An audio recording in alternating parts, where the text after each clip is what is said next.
What's up, everybody? It's Jeffrey Lyles, welcoming you to another edition of Lyles Figure Files. Running a little bit late, but I have a fun show I am looking forward to breaking down today. Hope you all are enjoying your day so far and ready to talk some toys, ready to talk some figures, ready to talk about all these cool announcements and reveals from this past week. So, who is in the house here with me? Not a lot of folks just yet, but that's cool. Let's see. Break down all this good stuff we got going. First up, got the big news that Balrog, the Storm Collectibles Street Fighter figure, is now available on Big Bad Toy Stores, the one and only site of which you can find these figures now. And I was kind of excited to get that news, but they, of course, will hit you up as soon as it's available. And it's like, oh, shoot, he's here now, too. And there are a lot of really cool figures that have been dropping as of late. That Mezco Superman recovery suit outfit. This thing looks crazy. I can't believe what they did on this. The way it looks is incredible. Let's take a look at this bad boy. I think this is going to be the winner in terms of what company puts out the best recovery suit Superman. He's got the beard, so if you want to go that old school look or the modern look, you've got the bearded look. He's got the cyborg Superman's head, his skull. That's crazy. And he's got the jet boots from when he was fighting cyborg Superman and Mongol. But the coup de resistance, the amazing part here, is actually gave him an alternate head sculpt so you can go full on Return of the Superman or Return of Superman with the Reign of Superman conclusion. I love this head sculpt. It's got all the details. And even better, it's got the machine gun. It's got the ammo clips. It's got the ammo belt. So he's going full on 90s here. And we haven't seen that from any of the other recovery suit figures. Not the DC Direct, not the McFarlane Toys, not the Mezco or the Mayfex version. This Mezco version is on it. And the sculpt, the details, everything looks great. I mean, I'm just like, this is really going to be the winner in terms of this recovery suit Superman. And they've even got the sort of prelude to DC Rebirth with the shorter hair and the shorter beard. And then it even comes with the cape. And I feel like that could sell this figure all by itself because you've got the tattered and shreds red Superman Doomsday cape there. Got 12 interchangeable hands, the 4 head portraits. And of course, for me, the money one is the mullet. I just love these accessories. I mean, he comes with so much stuff. There's even Eradicator glasses too. So we've got the 2 guns, the rocket boots, the rocket thrusters, the skull of the cyborg Superman, the ammo pouches. I mean, I'm like loving what they did with that. That's crazy. And it's just really cool that they actually included that. So I'm very happy, very excited to see that. Like that is really, really cool.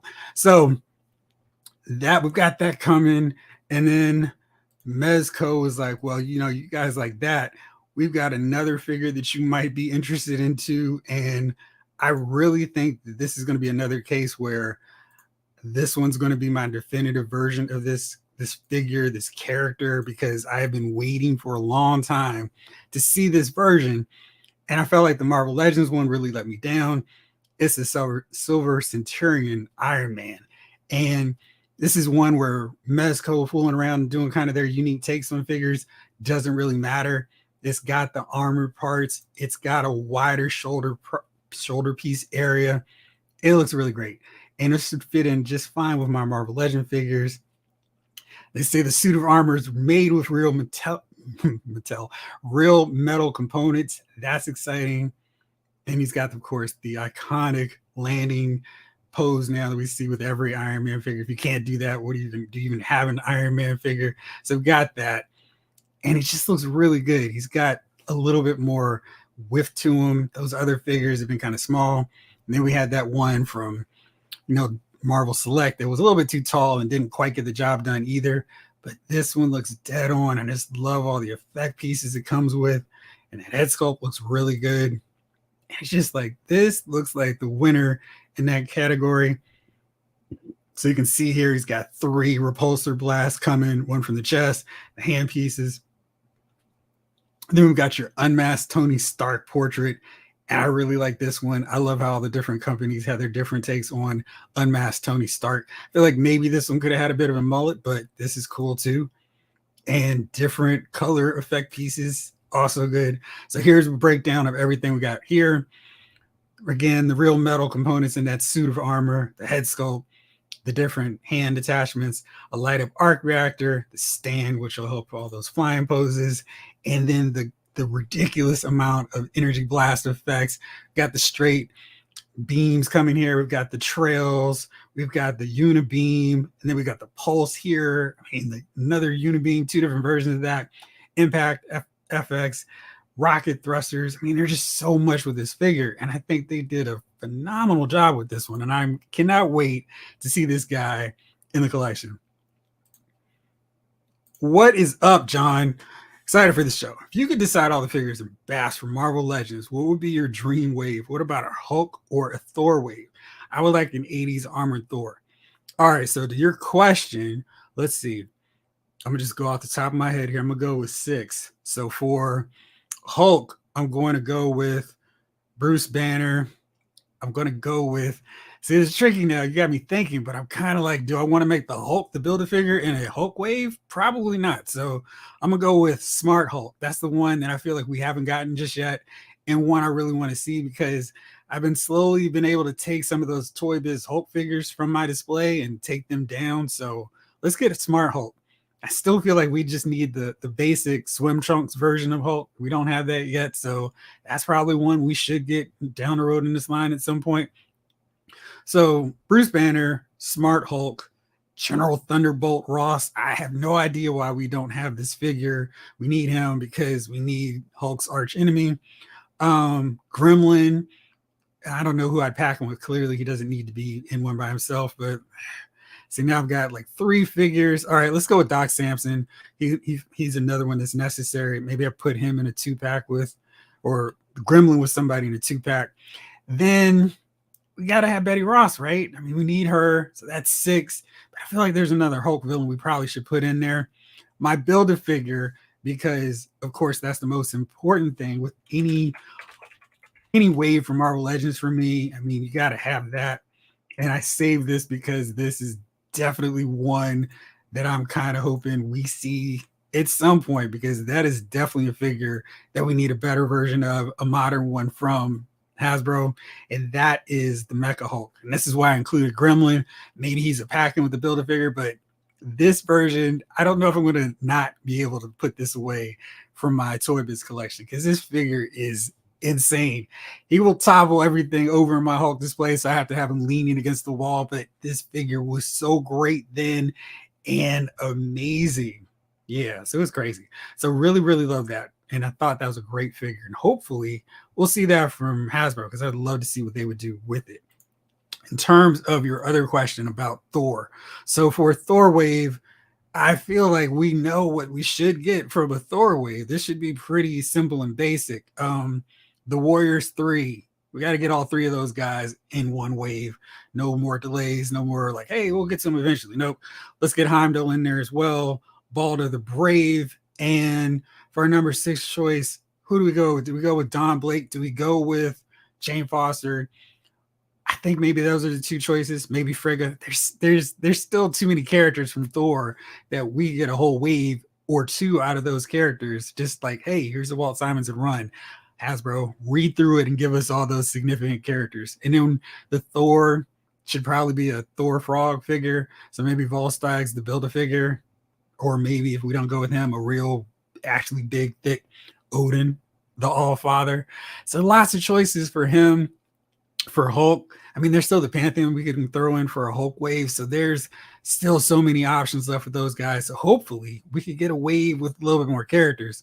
Like I said, I'm really surprised that with 4 Thor films, we haven't seen a dedicated Thor half and half comic book wave, half movie figures. I really feel like that Love and Thunder wave did us all a disservice, because the Guardians were in it for all of like 10 minutes and we still got so many of those figures. It's like, we don't need them. We got great versions from the Endgame, from Infinity War lines, and it's just, what are we doing? So that was kind of confusing to me, and I really wish we could have gotten some comic book Thor figures in that wave. John, you also said that Iron Man looks amazing. I think that figure looks great. And like I said, I was so disappointed with that Marvel Legends version that we got. And it was just like, what are you guys doing?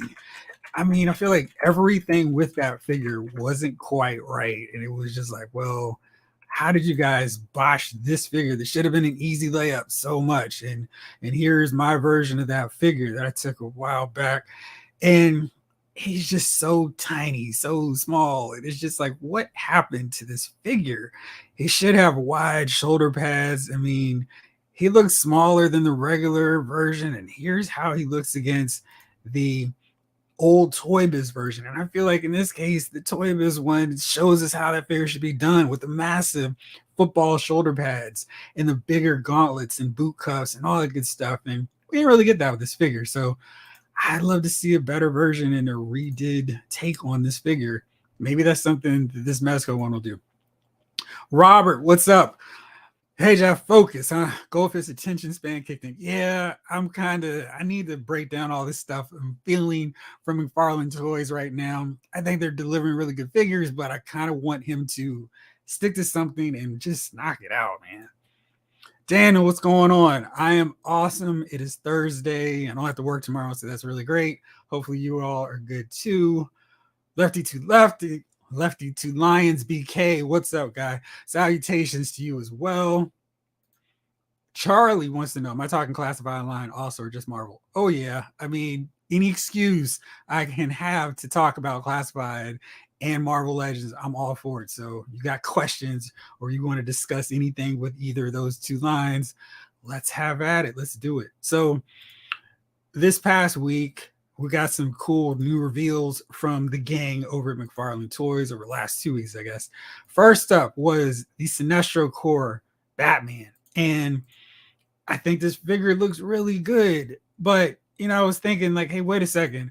Where's my Sinestro Corps Sinestro? We still don't have that figure. And I feel like McFarlane Toys gets so excited and so like hyped up about, oh, this would be really great. This would be awesome. This would be a cool figure to do. But we miss kind of the easy layup figures where I don't need my first Sinestro Corps figure to be Batman. There's so many great and cool members of the Sinestro Corps anyway. And it's just like, come on, guys, what are we doing? And this is definitely a case where those characters were so great, so impressive, and so key, so core to what was going on. It was so great when Green Lantern was arguably a top 4, top 3 title coming from DC, and they're great characters, and we don't have pretty much any of these guys. And you know, we got the Build-A-Figure wave from Blackest Night, which was kind of all over. We got the Build-A-Figure Atrocitus, but he's the only Red Lantern.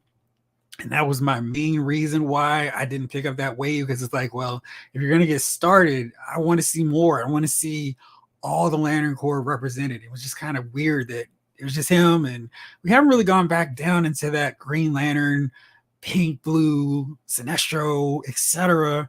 Rage of the Red Lanterns, nothing. It's kind of like, come on, man, let's get to it. Roberts, Infinite Realms, what's going on? That Silver Centurion Iron Man was one of my first YouTube reviews. While small, I like the attempt at streamlining that version. Yeah, I just wish it were a little bit bigger, though. I hear you. Epic LVL Purple. Yo, what up? What's up? I'm glad you're here, too. Hopefully, this will be the first of many for you. Sinestro Bats, I'd be more excited about if we have more Sinestro Corps members. Exactly. I mean, there's so many. Arquillo, he seems like a perfect candidate for a big, massive mega fig. And you know they would do some great work with it. And I feel like with just a little bit of tweaks and retooling, they could give us the buck right there for Kilowog. So we can knock out 2 important lanterns with 1 buck, basically. I mean, we've got to change up the head sculpt and maybe make Arquillo with his tongue hanging around his neck, because that was creepy and weird. But I mean, the Sinestro Corps had some great designs, and to not get any of them is a little bit frustrating. Charlie, do you know if there's any rhyme or reason to the classified releases? It seems so random. I think, and this is something I kind of like about the classified series, the fact that they are random with those releases, where we'll get in one wave of 5 characters that obligatory repaint, typically of a Bat, or now that we've got Tiger Force, Night Force, and Mad Marauders introduced to the wave. Hey, we're going to get one of those characters. Here's a Tiger Force repaint of Bazooka or Rakondo. But I love the fact that in each wave, it can be like, here's a member of the 87 lineup. Here's one from the 83 series. Here's another one from the 82. Like this new wave we're seeing pictures of right now with Shipwreck, Torpedo, Copperhead. That's covering 3 different years right there. Then we've got Scrap Iron. So we've got a whole wide array of them. I think the problem, if they were to focus on 1 year, say, well, let's knock out all the characters from 1986, that'd be real tricky, because then the fans of those characters would be like, well, I mean, I got my excitement out the way, but I love for you guys to keep digging in and doing more. So I think their approach of let's do one character from here, let's do another one from here, actually works out well. And is, for me, a long time still rocking GI Joe figures in my collection.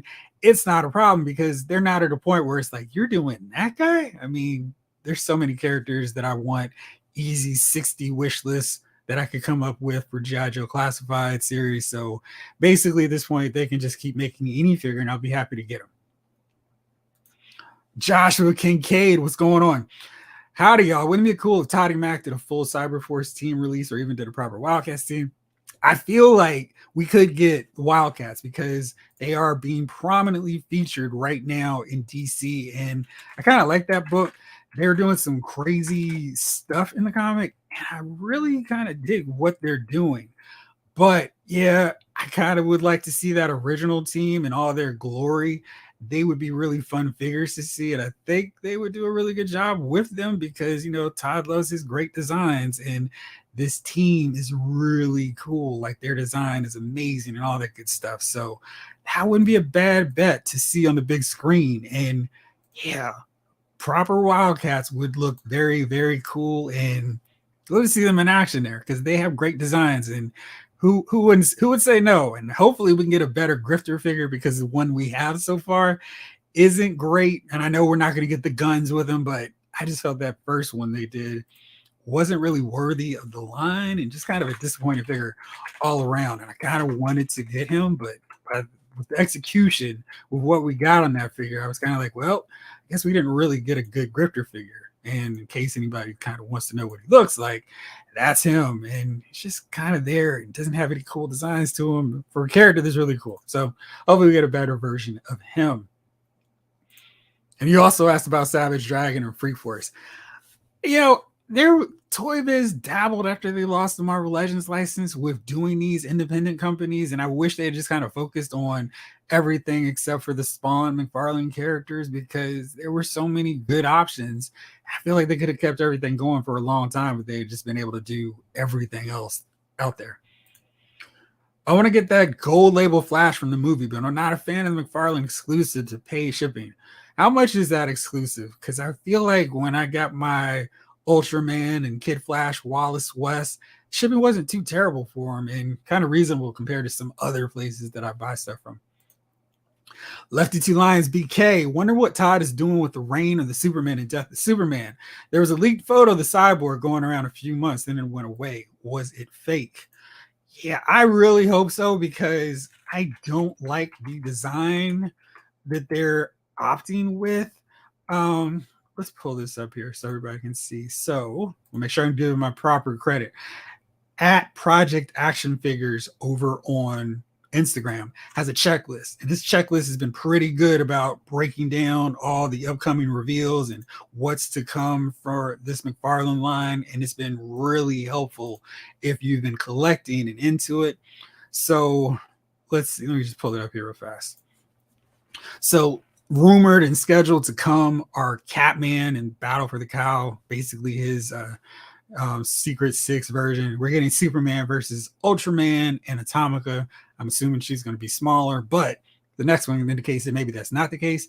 We're getting a Batman, Batwoman, and Clayface from their team, the Gotham Knights from Detective Comics, a really great run at the start of DC Rebirth. Atomic Skull versus Superman. Then we're getting Dead Lantern from one of these, Dread Lantern from the Dark Multiverse, then 4 or 5 members of the Aquaman movie, and I'm still like, wow, we're still doing that, but got them coming. Then we've also got a classic version of the Riddler, the Green Lantern Hal Jordan from DC versus Vampires, and then we've seen some of these Batman movie figures, but we are getting Bane from his coat version, bank robber Joker, interrogation room Joker. And we're also getting some more battle for the Cowl figures with Two-Face's Batman, Jason Todd as Batman as well. But we've kind of already seen one of these because today just revealed was the Two-Face is Batman figure. And this is another thing I'm just kind of tripping because it's like, dude, Todd, what are we doing? We've got a Two-Face is Batman. Where's my Two-Face as Two-Face figure? It's this weird thing where he does these wacky alternate versions of characters where it's like, just give me the gold version, the classic take on them, and then you can go nuts with any and all variants you want to do. And to get this before the regular standard Two-Face seems like a real disservice, and hopefully we'll actually get him soon because I'm just kind of like, dude, come on, let's focus and let's not get distracted by all the cool stuff you want to do, but let's actually get some fun figures here in their classic looks. And then you did ask about the Cyborg Superman, so let me pull that one up because that's also part of this list from At Project Action Figures with the full breakdown of that list. Let me cue this up here because this is the massive part of the list. All right, so here is the bigger thing. And this is the full checklist. And we've seen already a lot of these figures. We've seen now the Flash, that classic looking Flash, the Superman from DC versus Vampires, Captain Atom. We saw the Jokerized Batman from Dark Knight Returns, questionable one that I think as well. Here is this one that you were talking about, the Cyborg Superman versus Superman from New 52. I'm not really loving this look. I feel like he gave us a really great classic looking Steel, and that's Steel. He looks amazing along with that Nightfall Batman, which looks incredible. And so we're going to get this Cyborg Superman. It doesn't really fit in, and I'm not really a fan of what they did with the Eradicator either, but there's some hope. But this Cyborg Superman from New 52, not feeling that look at all. While I'm here, let's break down the rest of these other ones. Getting a Red Robin Jokerized version. Again, don't need this variant, but I guess it's a really cheap repaint off of that Red Robin scope we already have. Getting a Supergirl from DC Rebirth. That would be a great figure. We're getting a Green Lantern first appearance in this collector edition line, which is going to be a little bit more high-end, more expensive. Superman first appearance, which is fine. Abyss, who is from that Batman Inc. storyline in the regular Batman book. Cool looking villain, so you knew Todd was going to jump on it. We're getting a Batman versus Spawn 2-pack and an Anti-Monitor from DC Rebirth, or right before DC Rebirth, the New 52 version. I want no parts of that. I want the classic Crisis Mega Fig version of the Anti-Monitor. He would look so awesome in this line. The Justice Buster Carapax from the Blue Beetle movie, Blue Beetle figure, Batwing, which is cool. This is the original one from New 52, so that'll be a fun addition. And then Dark Flash 2 and Dark Flash 3 variants. So lots of stuff coming, but not necessarily things that I'm all that excited about. So it's funny how they're breaking all this thing down. Epic LVL Purple. Thoughts on the new Mafex Nightwing? Looks to be a figure of the year contender. He really does, and I am so upset because, you know, I've had no problems whatsoever making pre-orders with Sideshow collectibles, but one by one, I got my pre-orders canceled for Cyborg Superman, Huntress, and then Nightwing. So now I'm like, all right, what's the best deal for these 3 figures that I assumed were going to be coming? So I'm really kind of upset and irritated with that, but the Nightwing looks great, and I feel like we've been waiting to get that perfect Nightwing figure. We had a really good one from DC Classics with their DCUC version from 4 Horsemen. That was a really cool figure. They really did a nice job on that updated one when they were doing their multiverse line. Mattel's, he was a little bit too tall because he's right eye to eye with Superman, but otherwise a really good figure. But this one, it really looks like it could be the ultimate version of Nightwing, and I cannot wait to finally get this guy. But yeah, I've gotten so many of the Hush line, and I feel like maybe he's going to be even better than Batman. So really excited about him. Kaboom! Guess who stepped in the room? I am doing awesome. Hopefully you are as well. Let's see. I feel Joe be random like that ever since 25th anniversary. So I kind of haven't paid any attention to it. Yeah, I kind of think that's the strength of GI Joe. If they're making the designs from 1982 just as cool as the 1988, 89, etc. lines, I think that's a win. Because when I got that Zap figure, I was like, this Zap is a really good figure, and he's holding up his own against this blowtorch, this airtight, this low light figure. I kind of rock with how they did with him. Do I think the classified Falcon figure was sculpted by an intern? I don't know what happened with the classified series Falcon. I'm really happy that seeing the early sculpts of Shipwreck, of Torpedo, and Copperhead, that it doesn't look like those questionable head sculpts that we saw with CoverGirl and Falcon are continuing, because I'm glad that it doesn't look like that's going to be a trend going forward. So, I've seen some really nice custom fix-ups on Falcon where they use the Renew Your Vows Peter Parker head, seen some using the Punisher head, basically anything else. The Admiral Rampart from the Bad Batch Star Wars Black line. Everything looks really good except for the one that's on there. CL Hound, when they start doing G.I. Joe and space figures, it'll be time to panic. Yeah, I did not stop reading the comic book. And even at that point, I was like, yeah, okay. I don't think I'd mind the Mega Marines. I think I would kind of dig getting those figures, but it felt like, how can we get another repaint, another version of Duke Roadblock, Gung Ho, Clutch, etc. in this line when their original outfits were so cool? Sean, what's up, man? Just tuning in. Looking forward to the convo. Hopefully it's been going good for you. What website is that, if you don't mind me asking? I'll put a link in the chat. So, yeah. Face palm on another Batman with 2 face bars. Yeah, it's really, really weird. I don't quite understand why we have to have so many Batman figures in this line, because there's so many great DC characters, and it's just kind of like, dude, work with us here. So I did find it to make it easy for you all. That link, this website, let's put it up so everybody can see it. Daniel's your question. Hopefully you can see it. Project Action Figure on Instagram. So there you go. We got that all squared away. Absolutely. Glad you were able to use it. What's up, Jules? Finally caught a live stream with the Legends team adding new characters like Moondragon. What other new characters do you think we might get in their first figure form? Gosh, that's a great question. Hopefully General Ross. I feel like when movies hit, the Hasbro team needs to have their comic book versions ahead of the movie release or right after the movie, so we're not waiting forever and ever.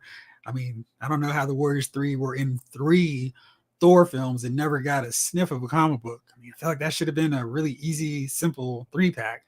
Maybe that's something to do at the Pulse for this year for San Diego Comic-Con. Let me see. General Ross will be one for sure.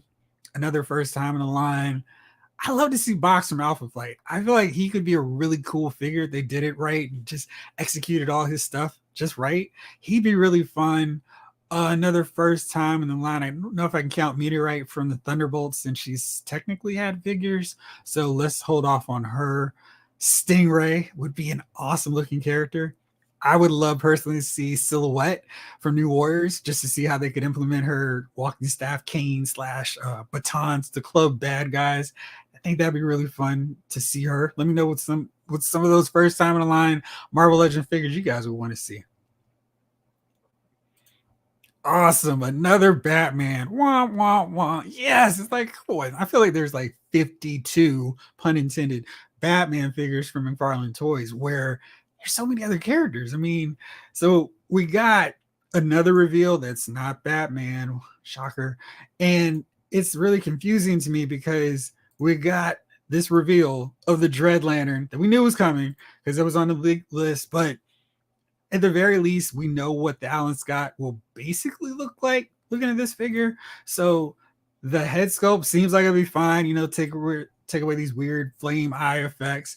Got a nice stoic expression. That's cool. We see how his cape, his cloak is going to look. And I assume that these gauntlets, these spike deals are going to be removable so they can just put him right in there. And maybe this will get repainted into green, even though he wasn't really weaponized and stuff like that. But Alan Scott's a great figure. And I feel like we've just got now this Jay Garrick figure from McFarlane. So we're getting 2 members of the JSA. And I really love the JSA. I think they're a great team. And they really represent the whole legacy of DC Comics. And so we're getting him. I assume and hope we'll see Wildcat really soon as well. But this is one of those cases where I would be totally down for, over the course of the year, getting 12 JSA members, getting Hourman, getting Sandman, getting Atom, Johnny Thunderbolt, the Thunderbolt, or Johnny Thunder and the Thunderbolt, Jesse Quick, Hawkman and Hawkgirl, Liberty Bell, so many characters, Dr. Midnight, Starman. We got tons of characters we can get. I don't know what's going on with them. So hopefully we can see these guys in figure form soon. JG, hello there. Hopefully I did that proper Obi-Wan Kenobi style. Hello there. There we go. That's much better. Sean, I'm on the fence with McFarlane between the quality concern issues and the debacle getting my Batmobile canceled and still not seeing it in stores. Do you have Macy's? Because I feel like that's where everyone that I'm seeing that's getting it is finding it, because it's annoying when you can't get these things, especially when you get your pre-order canceled. That is the worst. Like, is he holding out on the Batmobile because no one is buying that terrible bundle deal with the Batwing on the McFarlane store? What was that? I think that was what, $250? It seemed like a better deal than the Engine of Vengeance. But yeah, I get what you're saying. I was mildly interested in McFarlane Keaton Batman, but he's been impossible to find. But I saw Vampire Bats had a big arm issue as well. I see plenty of McFarlane's Keaton Batmans. I haven't seen one with the actual hood and collar. I've seen all these unmasked versions, and it's like, come on, why are we getting this version in such high supply as opposed to the one that everybody probably really wants?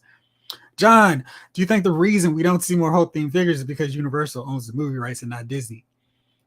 Well, if these sort of rumors are true, we're going to see a lot more Hulk characters pop up in the next Captain America film, which apparently is also going to have the Serpent Society. So maybe we're going to get an excuse to get some more of those Serpent Society figures, because I feel like that's the one team that the Hasbro squad is focused on completing for the Marvel Legends, which is kind of wild and crazy, but I love their design, so I'm not going to complain about it. But yeah, I'd love to see more Hulk characters, because it's like we need them. And it's such a wide well of characters to choose from with cool looks and cool designs that we can get plenty more. I lean to obscure characters in Marvel Legends. That said, the Orb is screaming to be repainted into 8-Ball. Yeah, I think the Orb is a great example of what they can be doing. And I feel like definitely for their problems, their issues with body choices and, you know, doing these movie ones to such a high degree, they're really starting to go deep into the well of, well, here's a D-list character that no one was really asking for, but we're going to do an awesome job and make people want this figure anyway. So I love that they're doing that. I really wish McFarlane would take more cues and not just go, hey, here's a random Batman variant for us. Haley Zilstra, hey, how are you? Hope everything is good on your end.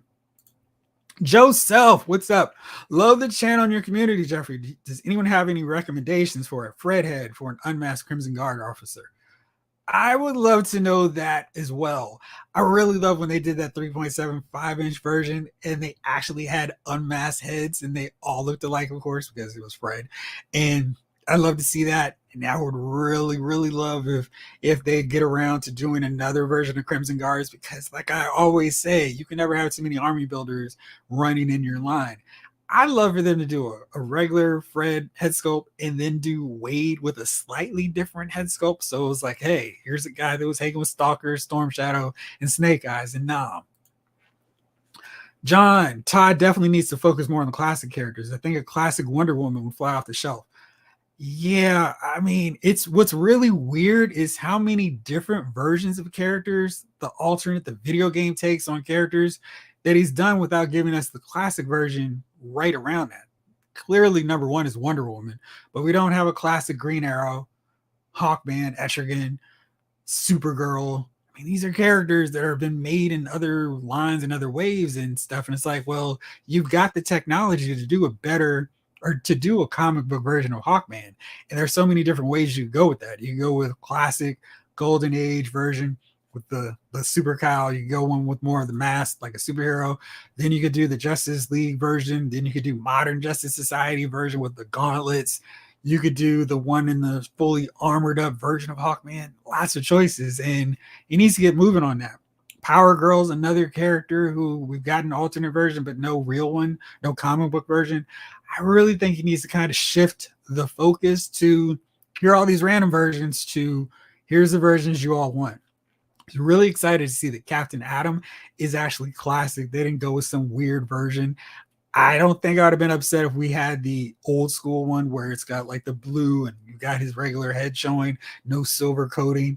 But I would have screamed to the heavens if we got that gold and red version, or if we got any of those other wacky versions of Captain Atom. So I'm glad that time his instincts were correct and he went super classic. No, that bundle deal is $475, and that includes the Batwing and Batmobile and 4 figures. Thank you. That is a little bit expensive, especially if it's not a great deal, like if you don't care about that Batwing. On point, Stingray and Silhouette would be dope. Thank you. I want to see Mandarin, Pit the Troll. Yeah. Warriors 3, Balder, Count Nefaria. Yeah. I probably should insert Count Nefaria in there because I love anybody who can take on the old Avengers on their own. Anaconda, Moses Magnum, check. Graviton, yep. And a few more. Yeah, I feel like any character that showed up in Avengers, Earth's Mightiest Heroes should get made into Marvel Legends figures. Todd said some really odd things in an interview in relation to classic Wonder Woman. Not sure if he's just resistant or what. He said being old-fashioned. Yeah, was this the one where he was saying that female figures don't sell? And I mean, it's not a thing of him not doing female figures don't sell. It's just you're not giving us the version of Wonder Woman that we actually do want. And I'm sure some of it was, if I do a classic version, who's going to buy the movie version? But I feel like, people who want to buy the movie figures will buy the movie figures. People who want to buy the comic book look will buy the comic book look. And you could make in all the money because you don't have to really change that much from those looks. So I don't know. I don't agree. I mean, he's doing Catwoman figures. He's done Supergirl. He's done Power Girl. He's done all these figures. Did Cyclone. I mean, how did Cyclone get a figure before insert character here? I mean, Cyclone is crazy. I mean, I like her as a character, but it was really weird that Cyclone jumped the line. Haley, the Batmobile is worth $60 if you can customize it. I've seen some customizations of that Batmobile already, and people are like knocking that thing out. So yeah, I don't think it's a bad deal. And I think, for what you're getting, what you're paying for it, it's a pretty good price. And I'd love to actually find it in shows so I can do whatever I need to as well. But in terms of what we're seeing from these figure lines and companies, I really wish they would kind of just go, all right, we've got 20, 30 teams in the Marvel Universe. We've got no team completed, kind of really even started on McFarlane Toys. Let's knock out some of these. And I would love for Mafex to, instead of just going, here's a big storyline we're going to tackle and get new figures of those storylines every 3 months to you, I wish they would just do like, all right, instead of this, we're going to do the Justice League, the Satellite era, because those are the classic looks of those characters. And then after we get done with that, we're going to do the JLA and we're going to knock out some of their villains as well. Prometheus would be really cool. And instead of just doing this, well, here's this hodgepodge of storylines, because if we're doing that, I'd love to see a Flash storyline, a Green Lantern storyline, Sinestro Corps War, Blackest Night, lots of options on that table. But the way they're doing it, I don't think really works. And I feel like the only line that's doing it in a way that makes sense, because they're taking that roulette wheel and going, hitting every line, is the GI Joe Classified series. Because it's like, if you're a fan of that series with Falcon, if you're a series fan of Flint from the 1985 line, you're getting those characters chipped off. And it's not just a situation of, why am I waiting 8 series before I get another character? It's like, okay, here's Bazooka, here's Shipwreck, here's Quick Kick coming. We're getting these figures. We got Falcon, we got Outback, we got Tunnel Rat coming, Lowlight's coming, we've got Beachhead, we got Sergeant Slaughter, we've got General Hawk coming. So it's they're doing a really good job with that. And I also feel like when you take a look at Star Wars, the Black Series, they're kind of doing it in a weird way as well, because it's like, guys, you got these movies and you got these TV shows that are all amazing. And they're doing the, sorry, we can only focus on one TV show at a time. And we'll occasionally get to a whole random series of figures, but I think they're a little bit too focused on this TV stuff that is live action and still hadn't quite developed the following that doing Clone Wars dedicathons or just mixing and matching the movie figures in one wave and just keep going back. So like, hey, here's a character from Return of the Jedi. Here's another one from Revenge of the Sith. Here's an Attack of the Clones. Here's a Clone Wars character. Here's a Force Awakens character. And that's your wave instead of doing, well, here's our Return of the Jedi wave. I don't think that really works for them. How has that not been done since the DC Classics line? Yeah, agreed. I mean, and it's funny because it's not like McFarlane just got the license now. I feel there's so many different versions of the Justice League that he would never run out of Justice League versions to do. But the satellite era seems like the most obvious one to do. We still don't even have the original team because we don't have a classic Aquaman. We don't have a classic Wonder Woman to go along with the other figures. And, you know, we got a more modern version of Green Lantern, but I wouldn't mind getting a better version of him. The Green Arrow Black Canary 2-pack seems ideal and definitely an easy way to get two really memorable characters. Zatanna would be a really great addition as well with her George Perez design version. Elongated Man, Atom, Firestorm. It's just like, it's right there. These are classic characters that would sell with absolutely no problem. Make it happen, Todd. Make it happen. And then there's the JLA version where we get Mullet Superman. We get Electric Blue and Red Superman. A different version of Martian Manhunter. Batman. You could do a variant of Batman. This is where we're going for. You can actually make that happen in this one. Hook Hand Aquaman. Wally West Flash. Zariel. Aztec. Huntress. So many characters. Orion. Big Barda. Mr. Miracle to some extent as well. He's not quite doing it. And you want to see him knock out some of these figures, and I'd love to do this. And Haley, you're saying I love a question figure. Question figure would be great, but I'm kind of hoping that when we do get them, maybe Mafex tackles them, because I think they would do some really cool stuff with the accessories, with the mask, and able to actually make him articulated enough that he could do some really cool stuff. So I'd love to see who would knock out the question first. Yeah, I agree. I just don't understand why it's so hard for any of these companies to complete a full team. And I think last time we discussed this, it was, you know, the thought that, well, maybe the companies are worried that if we get a team completed, we're going away. And I feel like for most of us, we're greedy. We want all the teams completed that we possibly can. But when you take a look at, say, McFarlane, we have a couple members of the Justice League International. We've got Blue Beetle, we've got Booster Gold. Got a Batman coming in to work just fine, and a Martian Manhunter that's a little bit undersized. We have a pocket version of a Justice League. We've got an Aquaman, we've got John Stewart, Green Lantern, Superman, Batman, and that's it. So it's like he's starting teams, but he hasn't made any real headway to it.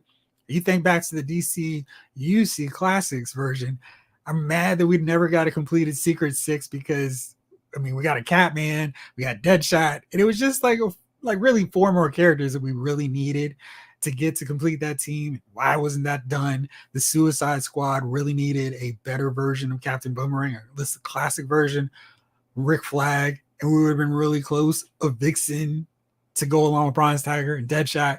So again, so many wasted opportunities, and you really, like me, would hope that they would actually knock some of these out.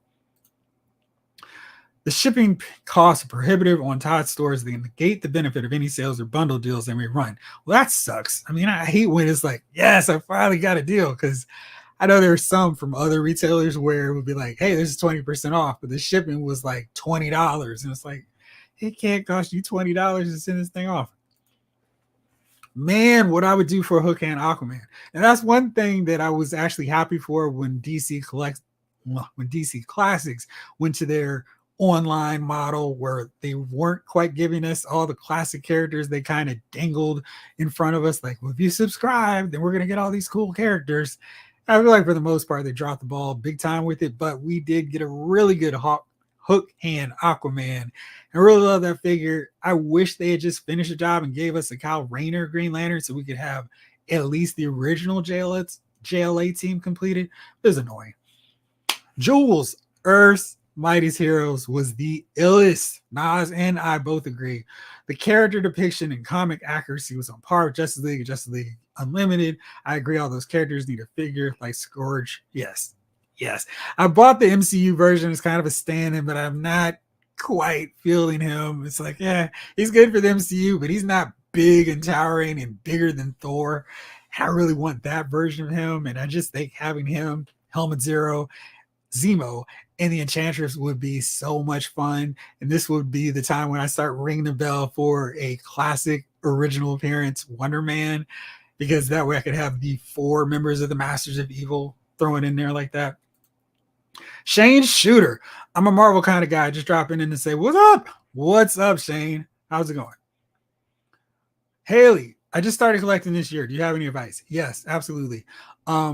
Take advantage of any and all sales. I wouldn't buy a whole bunch of stuff unless you love the character at full price. And even then, I think you can game the system by waiting on Target when they have their buy $25 worth of figures or buy $50 worth of figures, $50 of toys, and get $10 off, or spend $100 to get $25 off. That's a great way to take advantage of the sales. Amazon always has stuff for cheaper, and you can get older figures if you time it just right when they're at that sweet spot of, hey, nobody wants these figures, let's discount them to $11. And then, hey, nobody wants these figures, but the people that have them, now their figures are 2 times worth as much as what they paid for. So it's a balancing act. I think like right now, if you were to go to stores, you might not even expect to have cool stuff. Like Best Buy, they are sneakily putting in figures that have really good deals, and you can find stuff and it's like, whoa, okay, I wasn't expecting to find that figure for so cheap. So let me take a quick ring here. So this is exactly what I'm talking about. So you can see on here, they've got these figures, the Doctor Strange for $649, Speedball for $649, X-Men, Darwin $10.99, Nakia $7.99, $20.99 for 2-pack, $12. Lots of really good figures that if you pay $24.99, you'd probably feel really blown to see them this cheap. But that's a really good way to take advantage of sales. And a lot of websites will have sales every day, basically. Sideshow Collectibles has stuff. So if you're getting really expensive figures, that's a way to go. Just pay attention when they do the sales, because I think you don't have to worry anymore about like, oh man, I'm not getting these figures right away. For the most part, they're not selling out anymore.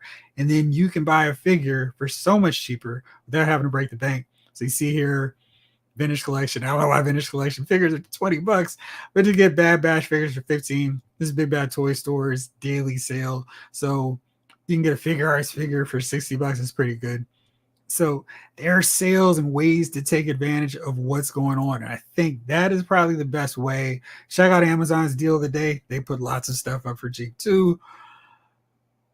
So yeah, check those out. Lefty Two Lions BK. Yep, they hook you in for the long haul team building. It's a page out of the Marvel Legends playbook. And the thing that always gets me with the Marvel Legends team is they will never exhaust all the teams. And even if it was like, okay, we got a full squad of Avengers, Defenders, Champions, Fantastic Four, there's always different versions that I would buy. I mean, like the Carlos Pacheco version of the Fantastic Four, I'd buy them. The Mike Wieringo version of the Fantastic Four, buy them too. I don't care if the colors are the exact same, but the little tweaks and details to those outfits would make me want to buy them. But say for the Avengers, there's like 15 rosters of the Avengers conservatively, and I don't know if any one of those lineups are complete. I guess when we get this classic version of Hawkeye with the Sky Cycle, we'll have Cap's kooky quartet. But then, of course, we don't have a really good version of Goliath. We still need a Hawk, a Hercules to go with that crew too. So there's never really going to be complete. So if you knock out one version of the Avengers, one team of the Avengers, there's still so many more. Like I still need a classic version of Savage She-Hulk with her or leotard so she can hang out with the Avengers, and then a repainted version with the Fantastic Four so she can hang out with that team. So that's what I'm talking about. And then when you start incorporating things like different head sculpts, like the John Byrne version where Johnny had the super bangs and Sue had the short hair, it kind of makes them look like twins, which is weird. There are lots of options and so many avenues you could go with in terms of team building, and they're never going to exhaust it. So I just love for them to actually complete some teams where I'm looking at my Alpha Flight and saying, that's a full complete team of Alpha Flight. They've got all the Thunderbolts now. There's so many more versions of the Thunderbolts. They're not going to get them completed either, but I don't know. I just feel like they could knock these things out a little bit better. Roberts, honestly, if you take all iterations of Avengers and Justice League, there's no way you complete all the teams anyway. We're right here. I didn't even see your comment before I said everything I said. So yes, exactly. There's no way they're going to finish every team. So knocking out, just completing a team wouldn't hurt anything at all. Niners fans and Nas fan. Now we vibing. Absolutely, man. You could tell from the hair, man. I've been around for a minute, so I used to listen to good music. Glenn, what's up? We need members of the Zodiac to battle the Avengers. Oh, man, the Zodiac would be so cool. They've got really great designs. I first started reading about them when they tangled with the West Coast Avengers, but they would be so cool. I'd love for them, of course, to start off with Scorpio, and I love the design, the Zodiac key. I mean, they would be really cool. And maybe that's an opportunity for Hasbro to go, let's just do two packs or let's do 2 5-packs and then do another 2-pack. And we've got the whole team knocked out relatively quick. I would be on board for that. I think that would be a really fun and smart way to get out a team that would not otherwise make sense to do piecemeal like we're seeing with the Serpent Society. That would be great. Austin, great crafting. But what I don't understand, why is Batmobile canopy is gray? Why or how? I'm not sure. Maybe that's what it looks like in the Flash. And I feel like sometimes we're seeing colors on screen, but then they're like, no, the actual model is gray, and no, Han's suit his jacket is not blue, it's brown. And I'm like, nah, dude. I'm seeing is blue, and I'm not sure what's going on there. So yeah. TCP Toys, yo, what's up? Hey yo. Yep, Best Buy has those sneaky deals. Was out buying a new laptop for the wife and found a comic Black Panther for just $12. I was so pressed to get that Black Panther. I paid close to the $25 because I had a few Best Buy rewards, so it knocked them back down to $20. But seeing it for $12, like. So that's the risk you run as well when you pay full price, because so many waves as of late have been going to half off at least. And then in some cases, they're down to $7. And when you pay $25 for a figure that you could have bought if you waited a little bit longer for $7, doesn't feel awesome. Haley, thanks for the advice. And are you hyped for the Spider-Verse movie? Yes, I am. I feel like this has been a really fun year for movies, at least this first half, because we got a new John Wick. That was awesome. Saw Fast X, loved it. And we've got Guardians of the Galaxy Volume 3. It was good as well. Really enjoyed that. We've got a new Mission Impossible coming, and we've got Spider-Verse 2 coming soon, and really good movies in the first half of the year, which is kind of odd because normally I have to wait till May on before I start enjoying the movies. But this year, quite the opposite. So I'm definitely hyped up for that. 80s kids from the 90s. What's up, guy? Are we getting any Ben 10 figures? I don't know. That is a line that I do not collect. If anybody out there knows, please let me and 80s kid from the 90s know. TCP Toys have recently picked up Catwoman from Nightfall. I've been eyeing that figure and waiting for the inevitable McFarlane Toys sale at Target because I want that figure. The figure is cool, but my only complaint I got from that figure is that diaper piece. Yes, that diaper piece looks like, I wish they could fix that.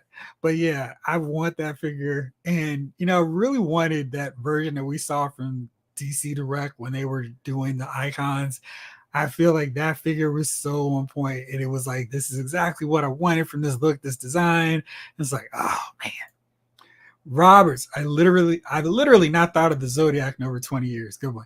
Yeah, they would be really cool to see in figure form. I feel like those are the kind of teams that would be really great to see in the MCU fighting like the Defenders, or a team that we haven't seen yet, or the champions, even, where it's like, okay, I like this. And, you know, put together some heroes that we don't expect to see working together against a squad of villains that could overwhelm them and just do some cool stuff. Can we get a Marvel Legend Conan to rival the Mezco? Articulated Hero? I don't think so. I think right now that license is away with someone else. So if Marvel / Hasbro had knocked out Conan, it would have needed to have been earlier. But no, we're not going to get that from them. But I feel like, did Toy Biz actually do a Conan figure? Or am I just mistaken? Oh, we did get a Toy Biz Conan figure. Let's see. Yeah, it's part of the legendary comic book heroes wave. And because it was done from Toy Biz, shout out to my guy, Michael Crawford, who has this review up. This figure does not look like it would be a bad addition. I actually have this figure. Why did I not get Conan? That's really weird. But yeah, this Conan figure looks like it would sit just fine with your Marvel Legend figures right now. And I'm curious and hesitant to think what the cost of this figure would be on eBay. So since I am curious now, let's see how much do you get for this really cool looking version of Conan the Barbarian. So let's see. How ridiculously expensive is it? $120, $89, $50 with no Conan head, of course. $74. So I mean, there's pretty decent auction here. It's $50. Didn't have all the cool accessories, but I think that would work. That'd be a cool Conan figure if you wanted it. So there you go. John, you also agree the Zodiac figures would be great. I think they would be really, really cool figures. And the amount of love that Hasbro puts into so many D-list villains, I feel like they would do some really bang up jobs with those characters in the Zodiac. And just for anybody out here who doesn't know what we're talking about, let's show you exactly how cool the Zodiac looks.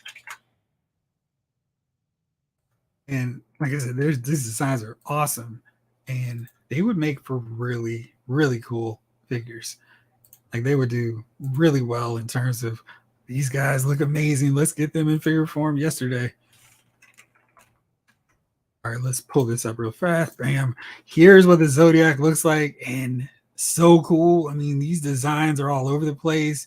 I think they'd make for really awesome figures, and you just know if they pull this off, like I'm thinking they could, they would make for really exciting additions to Marvel Legends. And you know, I'm all about cool figures, and then I'd be complaining, where's Ares? We still need Ares, and we still need Sagittarius.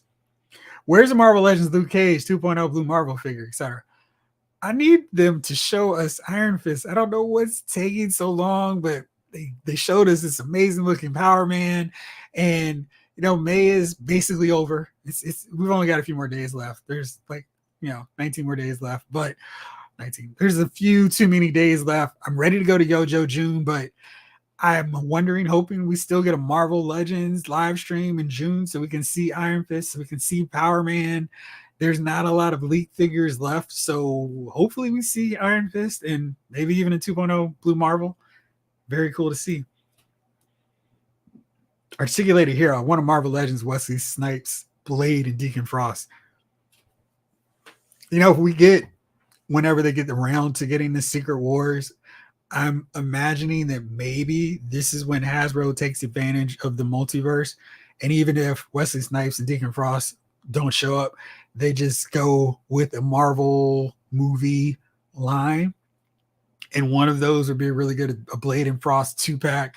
Maybe then they would do another set of X-Men characters. Maybe they do a 5-pack with Cyclops, Storm, Jean Grey, Wolverine, Rogue, and call it a 5-pack in their black movie outfits. Maybe even throw in Nightcrawler for the X2 costume looks. And then Daredevil from Ben Affleck's version versus Bullseye, Kingpin, or Elektra, whichever one they want to go with. The Fantastic Four. So it'd be kind of neat seeing a Chris Evans Human Torch with a Ben Grimm, Michael Chiklis version. TCP Toys. I heard Todd was doing the Ben 10 line, but that was a rumor. Well, we know he will not finish all 10 of them if he gets around to it. But thank you so much, TCP Toys. John, do you think we'll get any more of the classic Guardians of the Galaxy figures this year? I hope so. I feel like the best bet is probably either Martin X or Nikki. I think Nikki would be a really easy one, but maybe so easy they'd put her into a 2-pack. I would love to kind of see them do a Michael Korvac. I'm not sure if just the dude who looks like he's about to go play tennis in his 80s neighborhood would work as a figure, but because of the comic book connection, I would love that version of him. A McFarlane Brainiac would be nice. A McFarlane Legion of Doom would be amazing. I love to see Brainiac in shorts version, cybernetic robot version. So yeah, either one for Brainiac. I just don't want the clown guy with the long beard, the handlebar mustache, and the top hat. I don't need the Monopoly version of Brainiac. Classic modern Spider-Man would be great too. Now, which version of Spider-Man would you want? Because I feel like we pretty much hit on every good version of Spider-Man. This new one with the toe articulation is the pinnacle of what they've done in terms of articulation. So I feel like they've knocked him out pretty well. Where's the Marvel Legends Doc Samson, Patriot, Black Goliath, etc.? Doc Samson, I don't know. I feel like he would really be an obvious candidate if they ever got around to doing a Hulk Wave, like a no-brainer version. I'm not sure, but I think maybe he was rumored on those lists. Lefty T Lions BK, you mentioned Sideshow. I cringed. They recently canceled my Mayfec Hush Batman order that I've been waiting on since last July. Yeah. I mean, they just were like on a cancellation mode. You get a cancellation, you get a cancellation, and you get a cancellation. Sucked because I had those 3 lined up and I was so hyped and excited about getting them and not having to scramble, not having to look around and go, oh my gosh, these figures are so much more expensive now. So it's a pain. I've never had any problems with Sideshow collectibles before, but I think I'm going to hold off on buying anything else outside of Hot Toys because I know they'll have them there, but such an annoyance. Robert, you have that Toy Biz Conan figures. Great. It's a bit dated, but still cool. I wonder how much of those parts we could cobble together and put like on another figure, like maybe that Thor figure, or at least the top half of Thor. So maybe the Hercules figure would make for an easier translation using that head sculpt. Also, I got last week Bart Allen Impulse figure and Beast Boy figure. My only complaint is that Todd doesn't ask some tweets to that John Kent body buck. I really wish he would make a smaller body mold so we could have a shorter Impulse and those younger teen characters who aren't quite young adults yet. But I think he looks great. I just knew he was too big and he didn't have the exaggerated feet from the Humberto Ramos version, which I really still want to see, along with the Tom Lyle, Tim Drake, and gosh, who was my guy who was doing Superman or Superboy? It's going to bug me, and I'll have to think about it later. But yeah, that'd have been fun. A Masterverse Revelation Panther. It's an easy repaint. Yeah, I'm surprised we haven't gotten him yet because, you know, they have Cringer / Battlecat. I know what the deal is with it. Savage Crucible is doing some Conan-inspired figures in their wave too. I think they come out early 2024. Thank you. Hope they're not too ridiculously expensive. Frustrated Fan Sports Show. Hey, folks, stopping by to show some love. Thank you for showing the love. Appreciate it. Haley, am I the only one that thinks the Mayfex Nightwing's face looks weird? I don't think so. I mean, I think the figure's head looks pretty good. What looks off to you about it? Because, you know, there have been some like this recent version that I don't think looks great. I feel like they've done a pretty whack job with the head sculpts for Nightwing's figures. But let me pull this up here. Gosh, I thought, there it goes. I keep zooming by it too fast. So let's look at this head sculpt in question because they included 2 because it's Mayfex. I don't know. I mean, we got the flowing hair going. We got the angry head sculpt just in case he's really focused and trying to take down Terminator. I like him. Let me know what you guys think. I haven't heard a lot of complaints about the head sculpt for Nightwing. Austin, I personally, I think Marvel Legends needs to create more dress down of our favorite heroes.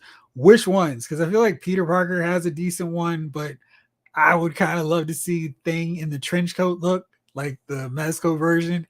That would be really cool for him. Tony Stark in a suit would be ideal. I wouldn't mind Red Skull in a suit either. Thank you so much, Frustrated Fan Sports Show. Really appreciate it. Thank you.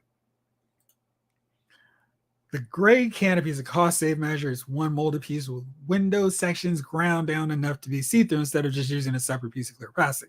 That's talking about the Batmobile. Thank you. I'm curious. I'm wondering to see what that design looks like, because if that's the case, then that's not cool. But I'm sure a lot of people have been doing the thing and putting it up on a super customization job and fixing it and doing the thing. Brick and tire. That's one of the things that frustrates me about Todd. Other than DC and Spawn, he never finishes the line. The Witcher, My Hero, Mortal Kombat comes to mind. I feel like Mortal Kombat is one of those that you're never going to get finished, and you would hope that they would get the main core characters, which I feel like every line that does a Street Fighter one should do the original 8 to 12 World Warriors, and that way, if nothing else, you've got those figures covered instead of like, oh, we need to get Alex, and we need to get this random character who was in one episode, and we need Sean. And it's like, okay, those figures are worthwhile, but not before getting all the originals and the ones that everybody plunked all those quarters and so many hours on their Nintendo and Sega playing. McFarlane milestone figures would be great in the Image Classics figure line. I think McFarlane would do some really good stuff with the milestone characters. Their outfits aren't so ingrained with they've got to look this way, they've got to look that way. But man, we've seen a Static from him, and I do not know why he went that direction with his version of Static, because it was like, this version is not the one. I don't think too many people were looking for it, were checking for it. And maybe this $10 is indication that no one else wanted this version of Virgil Hawkins, aka Static. I want to see the hat to the back, old school version. Like, don't sweat the technique original version. But he actually has accessories, which is really unique and different for him. But I don't like that outfit for Static. But I would love to see what he would do with hardware, because all the detail, the chains, he would do some really cool stuff. Icon and Rocket, and whatever kind of dabbles he'd do on the Blood Syndicate, I would love to see those, because I think they would be amazing figures for McFarlane. Glenn, it would be nice to have something like Avengers Tower, the Mansion Watchtower. I really wish more companies would do what Extreme Sets does, where they just have a cardboard backdrop. I mean, I feel like as Pulse exclusives, a backdrop of Avengers Mansion would sell really well. WWE could do that as well, or the Mattel line for their WWE set. Like, we could get a Piper's Pit set. We could get all kinds of cool backgrounds. The X Mansion, we have the X Mansion, like the living room set. Then we could do another one with the Danger Room in the Baxter building, different levels of that. The Daily Bugle. I feel like those are things that they should be doing now, but for whatever reason they're not, because you just have the obvious display setup that people want to have with their figures, and it's a really easy way to do it. So I just don't quite understand why we haven't gotten that yet. TCP Toys. I would love Todd to do more Young Justice characters from the show. We need Rocket, Tigress, Miss Martian, and a Zatanna figure. Also, we need another Aqualad and Nightwing figure. Yeah, I loved the first 2 seasons of Young Justice, and I would be down for figure versions of all of those original first 2 series. Not so much a big fan of the season 3 and 4. I kind of felt like they lost their way, but I am so down for anybody in the first 2. I'm not paying $55 on a classic 70s, 80s look. I think you're talking about Spider-Man. Well, I feel like they'll probably get around to doing him at some point, so stay tuned on that. I heard there's a gold label Batmobile coming this year, so y'all probably should wait on it. I have heard the same thing as well, TCP Toys, and I think that is going to be a thing, so yeah. James Green. Hello, everybody. What I miss? What up? What up? Let me break down everything you've missed. We talked about Todd McFarlane's toys. We talked about Mezco knocking out some amazing versions of Recovery Suit Superman and Silver Centurion Iron Man, and just having a ball. Hot Banana Water. Sorry I'm late. No problem. Welcome aboard. Sorry I'm late. I finally found the Street Fighter figures from Jada at Target today. So today was awesome. How much are they running at Target? I am very curious, especially since Jada Toys knocked out a figure that I haven't had since the Soda Toys days with Fei Long. And I'm hoping that Storm Collectibles wakes up and gives me more of those new challengers. Fei Long, DJ, T-Hawk, Cammy in her original camo outfit. I want to see those figures from Storm Collectibles, because I got my E Honda and I just love that figure. I want to see all these other ones like that. Mayfex Nightwing looks perfect in every way. 10 out of 10, best Nightwing ever. Yeah, I mean, I feel like the figure really is a strong figure, and I'm not quite seeing why some people are kind of thinking this is a bad head sculpt. But you know, I get it if you want a figure to look a certain way and it doesn't turn out that way. But I'm really excited about this Nightwing figure, and I wanted to track down my the last version that we got from him and from the DC Mattel McFarlane line, and this figure was pretty decent. And like I said, this one did pretty well in terms of what I wanted from my Nightwing figure. He looks cool, but you know the articulation was real lacking for a Nightwing figure. And here we go. This is the best version to put him up against. This is our DC Classics version. His head sculpt's a little weird now in hindsight. This was the last version DC multiverse version. Really cool look. And this is the DC Essentials version, which I think is a really good figure. Only problem with it is he's the same height as Superman, and that's never a good thing. But this figure was good, held up well against the DC Direct, not classic version Starfire, and showed up really well scale-wise against the DC Essentials Batman and Superman. So he looks smaller, which is kind of what you want your Dick Grayson to do. But for this line, he was taller than Superman. That's a problem. And so was Kyle Rayner in the version that we should have gotten from DC Classics, and Nightwing. I'm sorry, Batwoman. I don't know how I made that mistake. But this Batman and Nightwing, it's really cool. So I thought they did a really good job. I can't wait to play around with this Mayfex one and see what they do with that figure. Radioactive Man. Radioactive Man got a really good figure from Hasbro in the 3-pack with Warbird, another figure I really like, and the Ultimates Captain America figure. Track it down. I think it's a really cool figure. I want to re-release Jawa and Ben Kenobi from Black Series. Yeah. Well, I mean, all these archive series, I think you may not be out of line or out of luck on that. Can you tell me what you'd like to see with Hasbro packaging when they return to using plastic again? So what I really want is something so I can see the figures. I don't think this is too much to ask. So we get this, and I feel like this is always a problem because they're not a high-end company like Storm Collectibles, Mayfex, where you're not opening going, geez, this paint job is terrible. I think that's been the biggest issue with the closed box window packaging. It's we can't see what's going on. So for face print like those wacky GI Joe, CoverGirl, Falcon, and Outback figures, nobody would buy those figures if they could see them. And I think that's my main thing. I don't care if it's really thin. I don't mind what they do with the Transformers. I just feel like the die cut isn't quite enough to show you the full figure. I'm sure the concern is people would just snatch out everything if they could get access all the way into it. But I like to see that. I kind of like what they're doing with the GI Joe Classified series packaging, where we're seeing a little Easter eggs with this wave with Torpedo, Shipwreck, Copperhead, etc. But I'd love to see that on the back because I feel like they're missing something with the presentation now. And just like, here's a picture of the accessories. I really like to see that artwork continue. That's really cool and fun. And just being able to see the figure. James Green, McFarlane needs to do an Icon figure. Yeah. Like Icon and Rocket would be great. Winter, imagine Icon from Todd. That would be fire. It would be. And I would so be down for a straight up version of the Blood Syndicate from old school back in the day. Thank you, John. You were my hero. You saved me on that one. Tom Grummett, who drew Superboy. Tom did amazing work with those guys because he actually made them look small and he made them look like little kids, not like short adults. Lefty Two Lions, thank you so much. Appreciate the love. I wish McFarlane would do more Harry Potter figures. He only made one wave. I don't know why you would start Harry Potter and just do one wave. That's just goofy. I mean, I don't know. Again, this is Todd's problem. Hey, Jeff and Beltran, what's going on? Really wish I grabbed Mayfex Brown Suit Wolverine. Everywhere I see it, they're asking for $3 bills. Yikes, that's too much. Way too much. Love too much. JR, love checking out your vids. Thank you for watching the vids. I enjoy your point of view on the lines you talk about. I've been thinking about this lately. When do you think Hasbro will end the Legends line? Nothing lasts forever. That's what Maroon 5 taught me.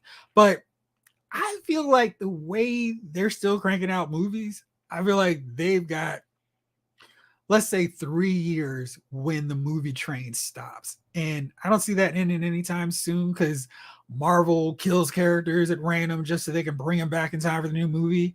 I think the comic books are going to keep cranking out stuff. They're going to keep cranking out the movies stuff. So there's no reason to drop the toys. And Marvel Legends has been a proven winner of a line. I mean, Star Wars hasn't had a movie in a long time. So I think it's so viable that I don't know. I can see them continuing on for another 10 years, but I think they need to also consider you need to finish off some of these teams to make us feel better about like spending stuff, because it's like we don't want to be like, oh man, why are you still not hooking us up with these figures that we want to see? So let's see here. Lefty Two Lines BK, thank you so much. Appreciate you bringing everyone together for a good convo tonight. Hope this helps on the next figure hunt. It 100% will, because I've been looking at figures and I'm like, if nothing else, we'll use this to get that Mayfax Nightwing. So thank you so much. Really appreciate you. Let's see here. It seems like the line I'm interested in is JP Hammond from Jurassic Park. Yes, sir. I hate how fast Wolverine figs sell out. And it's really funny to me because I feel like we all are like, another Wolverine. Why they keep making Wolverines? Why they keep making Batman figures? But then you wait a few months and they sell out, and it's like, oh, that's why they keep making them. But at the very least, we know they will continue to crank out these versions of these figures.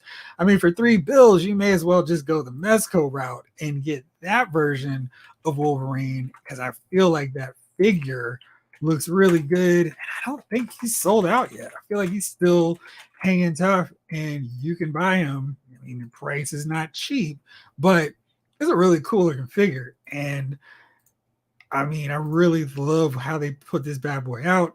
I mean, there's every version of Wolverine, essentially. We've got the battered up mask. That was great. Angry head sculpt.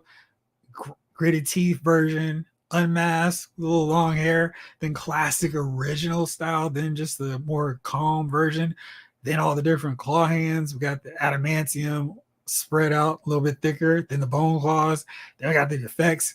I feel like they're asking for a lot on this figure, but we're getting a whole lot with this guy too, and a defeated Sentinel base. So $155 is not cheap, but I mean, if you're looking at $100 figures anyway for a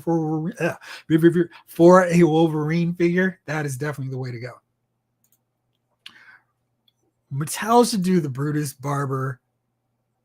barbershop crowdfunding.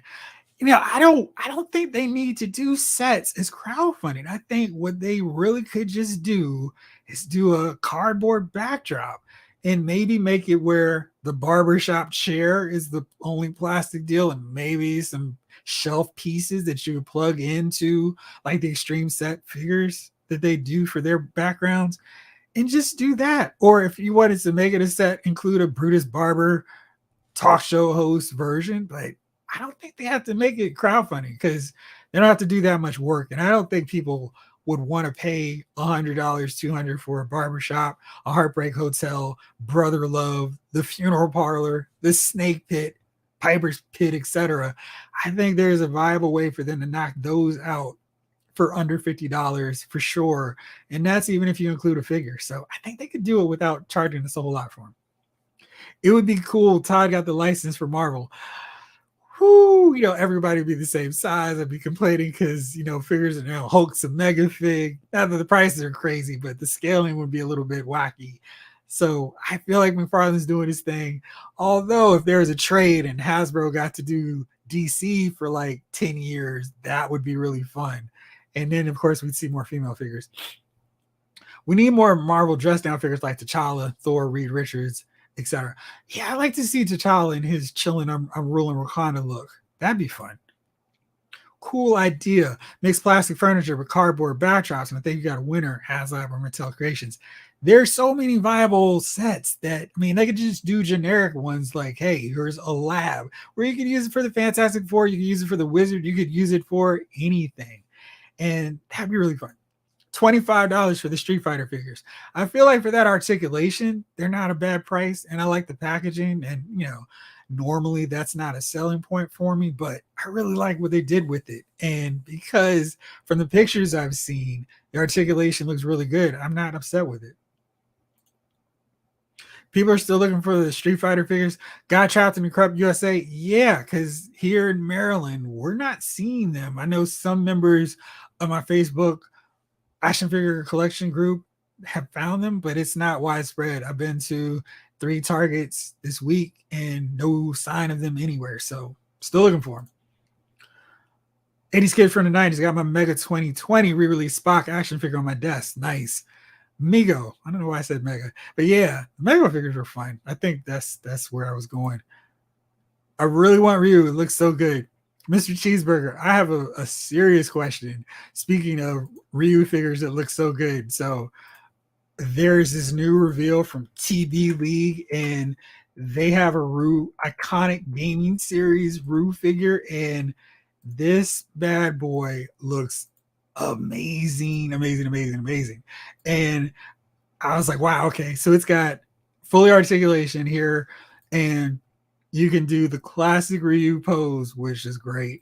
And the stance, cloth outfit. It's kind of like the Hot Toys of Street Fighter figures. Love this expression too. And Dragon Punch Ryu. I mean, the expressions look great, and game head sculpts, wired bandana and belt so you can do the whole thing. Hadouken effect. Really well done Ryu figure. You can do the classic walk away. I've won the game. But this figure looks amazing. All these details. The price is $300, and it's already pre-order sold out, so you can't get it now if you want it. But that figure looks really good, and I'm excited to see how deep TB League goes with their figures, because really good stuff. Did anyone pick up that Batwing? I heard people were disappointed about it. I feel like it's been kind of half and half. Some people have been upset. Some people were like, oh, it's great for the price. But yeah, I don't know. I mean, I feel like the price that we got for it isn't bad. So yeah, let's check it out. Let's see here. All right, we are nice and active here. I'm losing count of where I am with the responses. Andre, what's going on? I love all your positive energy. Thank you. It is absolutely authentic. I'm all about talking about figures, and as long as you guys are here with me, I'm going to keep talking about them. So I just pre-ordered the Doc Ock and Green Goblin Marvel Legends 2-pack. Do you think they'll make more? Yeah. I mean, I think they've got so many characters on that animated line that there doesn't have to be an end in sight. They still haven't given us a J. Jonah Jameson in that. I think this is a good opportunity for Robbie. They've been doing kind of like a civilian and a superhero, supervillain approach to him. So there's a Gwen Stacy they could do as well. Then Punisher, all those heroes that showed up along the way in that would be really cool. So yeah, lots of options for them to do. And I don't think there's any reason for them to stop. Haley, most of the pictures I've seen, the face was shiny. That's all I meant. I got you. Boss Fight Bucky had the ideal packaging. Send me a link to that so I can pull it up and see what it looks like. My only complaint about DC Multiverse is the scale. Same. Like, we need a perfect Superman and Martian Manhunter. They're shorter than Batman, which just shaking my head. Hopefully we get that together. Yeah, because I was so hyped to get that classic Martian Manhunter. And I was like, wait, why is he shorter than Batman? And why is Kyle Rayner and Blue Beetle and Booster Gold taller than Martian Manhunter? I feel like if Todd wanted to go a little bit size heavy and scale crazy with the character, Martian Manhunter would have been fine. And I really like that DC Classics figure because he's tall and sizable and big and all that good stuff. So it's like, oh man. But yeah, that is my issue. And the fact that the taller characters aren't taller, the smaller, younger kids aren't shorter and younger like Damien. It's like, come on, let's fix that. Ken Robinson, that Ryu is fire. Yes, I mean, it is not Ken's flaming Dragon Punch fire, but it is really well done. I figure if we got Ryu, we're going to get Ken and probably Chun-Li, but yeah, I'm really interested in seeing where they go with that line because I wouldn't mind getting a high-end version of Street Fighter figures. How awesome did SS Prime look? Oh, this looked pretty good. I think they really knocked that guy out there. James Green, I've seen the Power Town figures on a review. The face looked a little off, but I like the size so far from what I've seen. Gosh, oh man, the head sculpts look so good in all those earlier ones. And I saw them doing like a little prototype twisting around with the Bruiser Brody and was really excited to see how his movement was because there was no thigh swivel, but it looked like the articulation covered it pretty well. I got Brody, Hanson, Magnum, and Carey. So I am really looking forward to getting them. Maybe that's something I actually just open up here and just talk about them as I get them, because I'm really looking forward to seeing them. They need to do retro card, but have it resealable like Bucky O'Hare. Yeah, resealable cards are pretty cool. I feel like people who are getting those Hasbro GI Joe Classified Series retro card figures are so upset because they're using paper quality like this to package the figures, and of course they're getting bruised and bumped up and folded to shreds by the time it gets people. McFarlane needs to do a Nightfall Joker, whatever the Joker is that has a long face like the Joker logo. I think that's probably more of like a Neil Adams style, but yeah, or Brian Ballin version of Joker. Yeah, we do need that quintessential classic version of Joker. And that's the main reason I haven't bought any of these other ones so far. It's like, yeah, it's all right or whatever, but there's some amazing Joker figures that we really need to have. Do I think Mafex will make Green Lantern, since he's a big part of the reign of the Superman story? Raven, I really, really hope so, because that would be a sneaky way to get classic Hal Jordan in there. And I would really hope that they use this as a way to get us a white striped white temple Hal Jordan, but also a classic younger version, because that's the perfect way. And I would love to see them do all kinds of creative stuff, like giving him the sling from when he breaks his arm or he gets his arm broken. And I feel like there could be so many effect pieces for Mafex Green Lantern. I just really hope he's one of those characters that they throw in there. I love to see a Supergirl from that as well. So he's really on my list. Of course, we got to get the other Superman in there. So we need to get the Eradicator and Superboy. But absolutely, I would hope to see Green Lantern. I'm really hoping to see them for real. And Beltran, I kind of wish all Marvel Legends came with 2023 articulation, neck joints, butterfly joints, and ball joint waist, ab crunch, and waist swivel feel outdated. You know what's really bad is because every time I collect the WWF/WWE line, there's that, well, this one's even better articulation, and I'm rebuying the exact same figures that I have. Like, there's no change to the look. Like my Ultimate Warrior from way back in the day from Mattel is basically the same version as the Ultimate Edition one, but it has better articulation. The tassels are better, and it's like, I don't know how far I would go with Marvel Legends with better articulation, but I feel like there's some characters I would absolutely buy updated articulation, better versions of. Let me know which ones you want to see if they did that. We need a new classic vision. Yeah, we've been talking about this. We need a bigger, wider, tall, but not taller than Cap and Iron Man version of Vision. I feel like that is a character who is desperately needed. I don't even know if they just would use the Vulcan mold, if that would cover it. But we really need a better version. The retro one's super expensive, and I feel like if they designed, maybe they just do a whole Vision from scrap. Just do a whole new version of Vision where the base body set, and then they could just swap out the capes as needed, and that way they could use that mold all the time for every Vision in the future. Robert, I agree. Marvel Legends and Star Wars 10 years at least. Those are the strongest to me. I feel like if they keep the quality going, GI Joe Classified series could go just as long, because they're IDW characters they can insert in there. And I feel like seeing the excitement for the Valaverse figures who have no backstory, really, not in the same way as GI Joe, they would do really well selling GI Joe Classified series figures off of these new additions like Sherlock.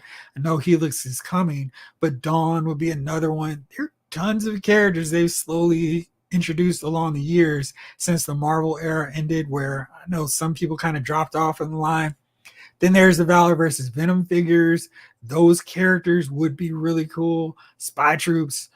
There's lots of options, and I think there's plenty of time for them to go, because what are we, like 4 years into Classified series now, and there's still waves that aren't complete. And I think whenever they tackle and conquer the vehicle thing, they're really going to be rolling with, hey, we can do more figures because we figured out a way to do these vehicles. Daniel, do I want Hasbro to continue the Marvel Legends legacy like the Black Panther wave. I don't mind it personally, but I missed out on the first go round. Those figures went on clearance pretty quick, so I don't know what they would. Maybe. I don't know. I feel like if it made sense, I feel like when, it's going to be crazy is when they start getting to how the Star Wars original trilogy films are. Like, this is the 30th anniversary of Return of the Jedi. It's the 40th anniversary of this one. When we start getting to the 40th and 30th anniversary of Endgame and Infinity War, I'm going to be like, wow, I am so old. But that's going to be really wild when we get that 2032 version of the Avengers and it's the 20th anniversary. It's like, what happened? Where did all those years go? Hasbro popping out figures. JC said they take 8 months to put out figures. Either they held on to the figures so the price rose or they're fast making them now. I'm wondering if they are like the factories are wide open again and they're actually cranking out figures faster than before because the pandemic just slowed things down so much. And now it's full steam ahead and we're cranking out all these figures. I wonder.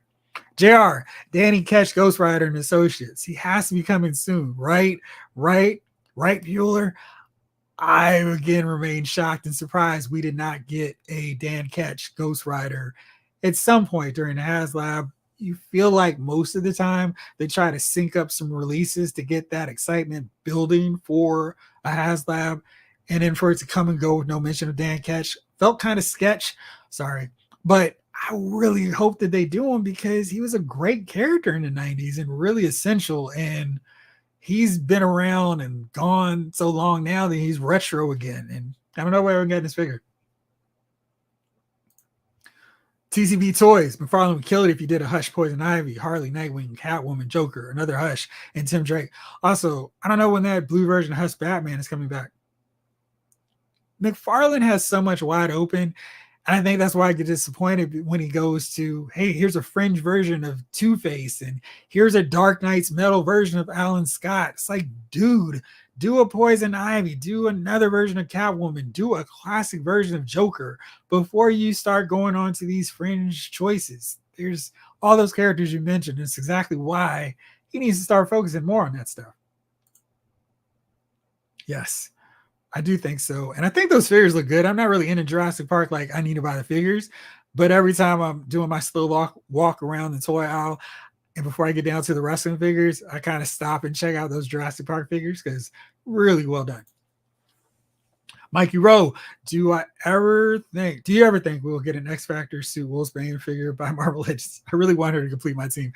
Dude, I don't know. I don't understand why we don't have her or Farrell because that's teams that they can complete right away. And whatever the tooling is for it, it would be worth it because we just want to complete these teams, especially those who just need one figure. And I don't understand it. Hopefully soon. I hope whenever that time comes where it's like, you guys have one more year of Marvel Legends, we get characters like her, Green and Yellow Banshee, and just knock out these figures to complete teams because it's kind of ridiculous at this point. Mr. Cheeseburger, based on budgets, distribution, licensing, tooling, and overhead, is $25 really a lot for a figure. Valorverse is $32, Super 7 is $55, Mayfex is $90 to $150. I think the real issue is those figures can kind of start off at their price point and go with we're smaller, we're not at Target. I mean, Super 7 is the only one that's got some retail presence in there at Best Buy right now. But without having that advantage of Walmart and Target, maybe even GameStop picking up the figures, it's much harder to get out there. So the fact that Valorverse is $32 doesn't seem like a bad deal compared to a $25 mass market figure where you can get everywhere, where you can go into a Ross in Burlington and find a GI Joe Classified series figure, where you go to Ollie's and find Transformers and Star Wars Black Series figures that were previously $24.99. Super 7 is $55. They're too much for what they provide because there are too many quality issues with them, too many QC problems.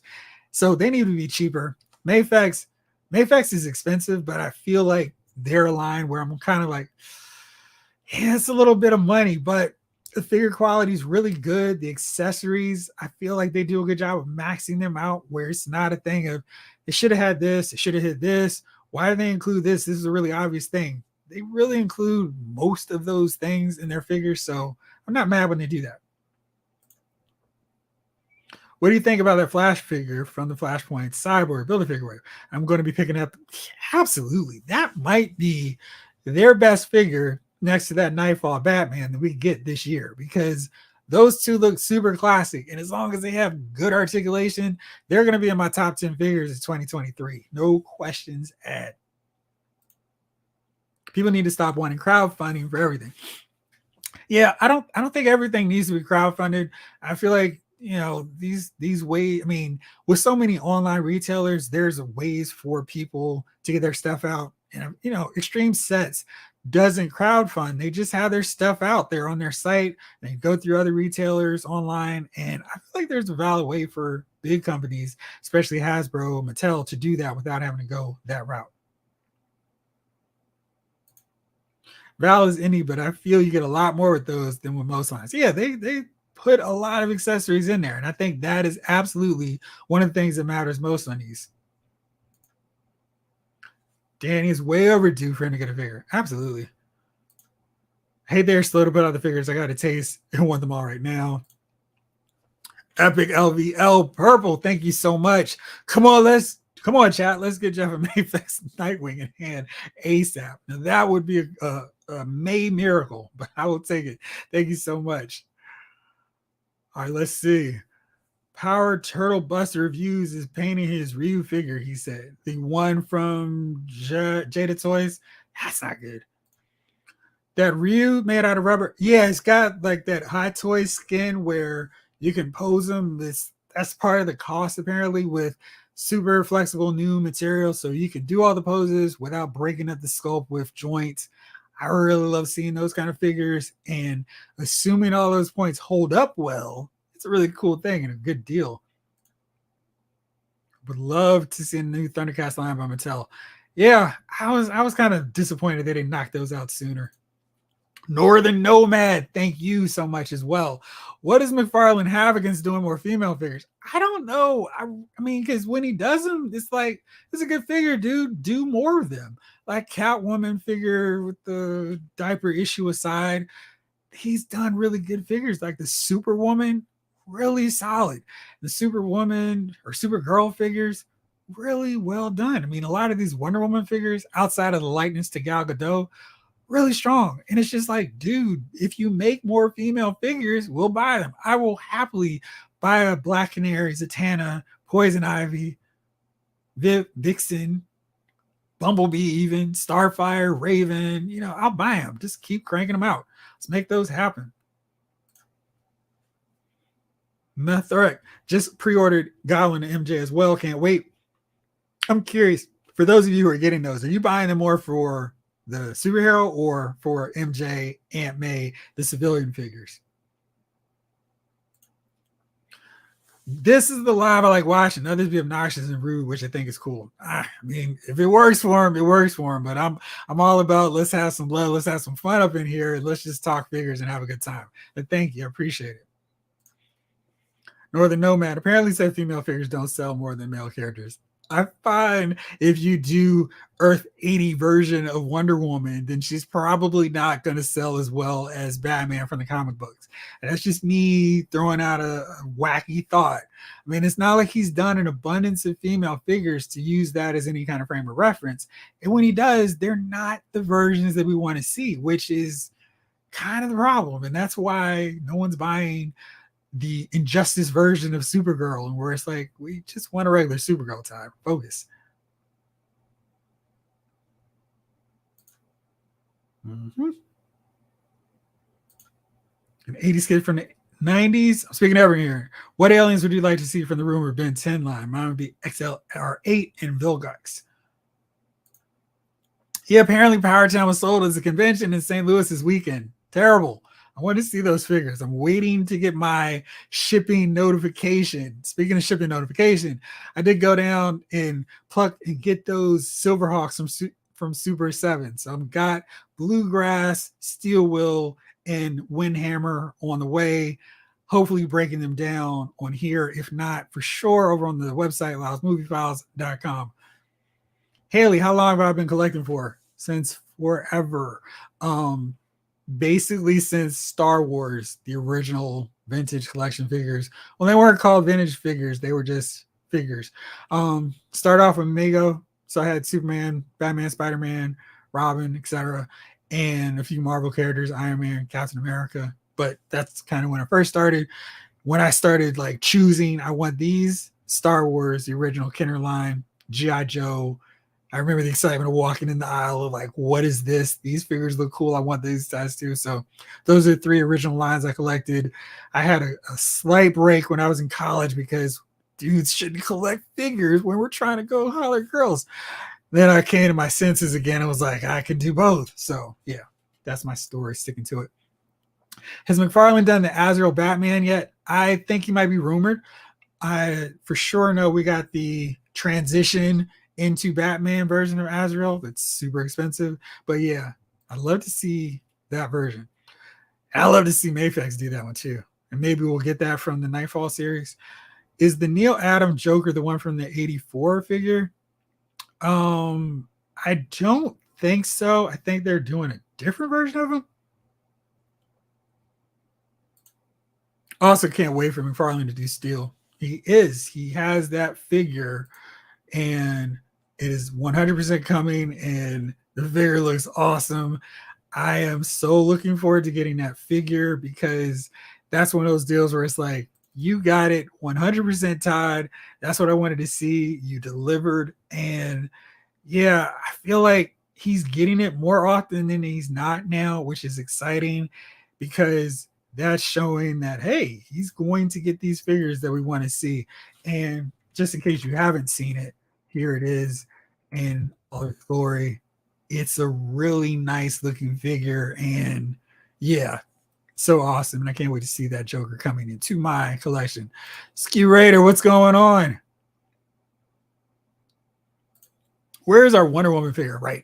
Also, we need more Apocalypse figures like Darkseid, Granny Goodness, Grail, Graven, and the Female Furies. All excellent choices. Steppenwolf, Mantis. I want to see more of the new gods. So Highfather, Icarus, the Infinite Man, the Forever People. I mean, there's so many characters that he should be knocking out. Gosh. Smartest of it. It's wild how we haven't gotten a Sabretooth on the Mega Red or movie Venom body. Yeah, he's a huge, bigger character over the years, and I don't know why we haven't gotten him yet. Jeff, did you pick up the Signal Duke Thomas figure? No. I'm kind of waiting because I feel like he's going to be on sale because, yeah, most of the time we see these figures for super cheap later on down the road. I don't feel like I've paid full price for many McFarlane figures. I'm going to break that when the Nightfall Batman, that Flash, and Steel come out. But for the most part, I tend to be lucky when getting them on sale because they tend to go on sale at some point. Like the Booster and Beetle set, I got those 2 figures for $20, which is a really good deal. I want Jada to off the bat knock out a Street Fighter Alpha 6-pack. Kenryu, Adon, Akuma, Dan, and Sakura. Yeah, gotta get that Dan figure. Haley, what'd you think about the Unchained Superman? Do you like it? Ski Raider. Hasbro is announcing right before releases like nail it. And I don't mind that because I feel like they were doing this thing where this figure that we're showing you now is going to come out 8 months from now. Where McFarlane would show something, you'd see the figure in like 2 weeks. The reports are like, hey, here's the first review because they're all over Walmart and Target right now. So I like this thing where, okay, we're going to say the figures are coming. There's going to be an onslaught of figures coming August 1st or August 2nd. Lots of figures coming on those pre-orders and all that good stuff. So hopefully we see them. Toy Gains, what's up? I missed the beginning. I'm assuming this is in regards to Todd being all over the place and how it's affecting distribution. Definitely all over the place. In terms of lineups, I don't know about the distribution. I feel like with any of all the toy lines I collect, McFarlane is really good about saturating targets with figures. Like if they're shown, like the Impulse is now kind of all over the pegs here, and the Titans Wave, I've seen most of them on the pegs. So I feel like once he reveals them, I'm going to see them as opposed to some other lines, which I'm kind of hoping and don't really see them all the time. Ryan Daly, I've dipped back into collecting Star Wars vintage collecting. Now that my kid is obsessed with Star Wars, especially the Sith characters, need a TVC Savage and Asajj Ventress. Jeez. I don't know what their deal is with Clone Wars, but we should have all those figures and all the different looks for Asajj, and definitely a Savage oppressed figure, Palpatine figure, so many others from Clone Wars. Vintage collection seems like a fun one to do with your son, your kid, because they have so many great characters and so many figures, so many vehicles, and I know that was always fun for me as a kid playing with them. So I'm hoping you guys are having a blast with them. Todd need a kid Red Tim Drake and Jason Todd. Yeah, smaller versions for sure. The last Ghost Rider Carter figure looked more like Danny Cash and Johnny Blaze to me. Yeah, they could have done a better job either way. I wouldn't have been upset getting that super great version, but we didn't quite get that. That Mafex Poison Ivy looks good. Agreed. So much. Who would I cast as a new DCU Batman? You know, I'm seeing this now with the Superman and Lois Lane. I feel like I haven't cared who they cast most of the time. Like, I don't go, that's a terrible casting choice. I feel like Jesse Eisenberg for Lex Luthor was the only one I was kind of like, I think you kind of missed the mark there, Zach. But for the most part, I think Superman's a pretty easy cast because it's not like you could go wrong with finding a dude who's kind of built. I mean, Tyler Hoechlin over on Superman and Lois is really good. Henry Cavill was really good. Brandon Roth was really good. I mean, I feel like you have to work harder to miscast those characters. And Batman's even easier. Get a guy who can brood. I mean, I think we can find that. I think it's way more about the acting or way more about the script and the direction. Because, you know, Val Kilmer was a good actor, but Batman Forever didn't do him any favors. George Clooney was a bad cast for Batman, but I feel like the track record for Batman has been pretty good. Michael Keaton, way better than I ever thought. Christian Bale was awesome. And Ben Affleck, I know some people were like, he sucked at Daredevil. I thought he was really good as Batman. So I feel like we'll get whatever we get, we'll be fine. James Green, I still want a 90s Johnny Blaze in his trench coat and shotgun. Yeah. I mean, I want a Johnny Blaze riding on a motorcycle with his helmet, and we got killer bees swarming around him, but you know, I'll take that one too. And Beltran, I'll repurchase Spider-Man, Black Panther, Daredevil, Deadpool with neck joints, and Wolverine should be a ball joint in torso and waist. Yeah, I'd buy all those revamps too. The Super 7 Silverhawks look like fun.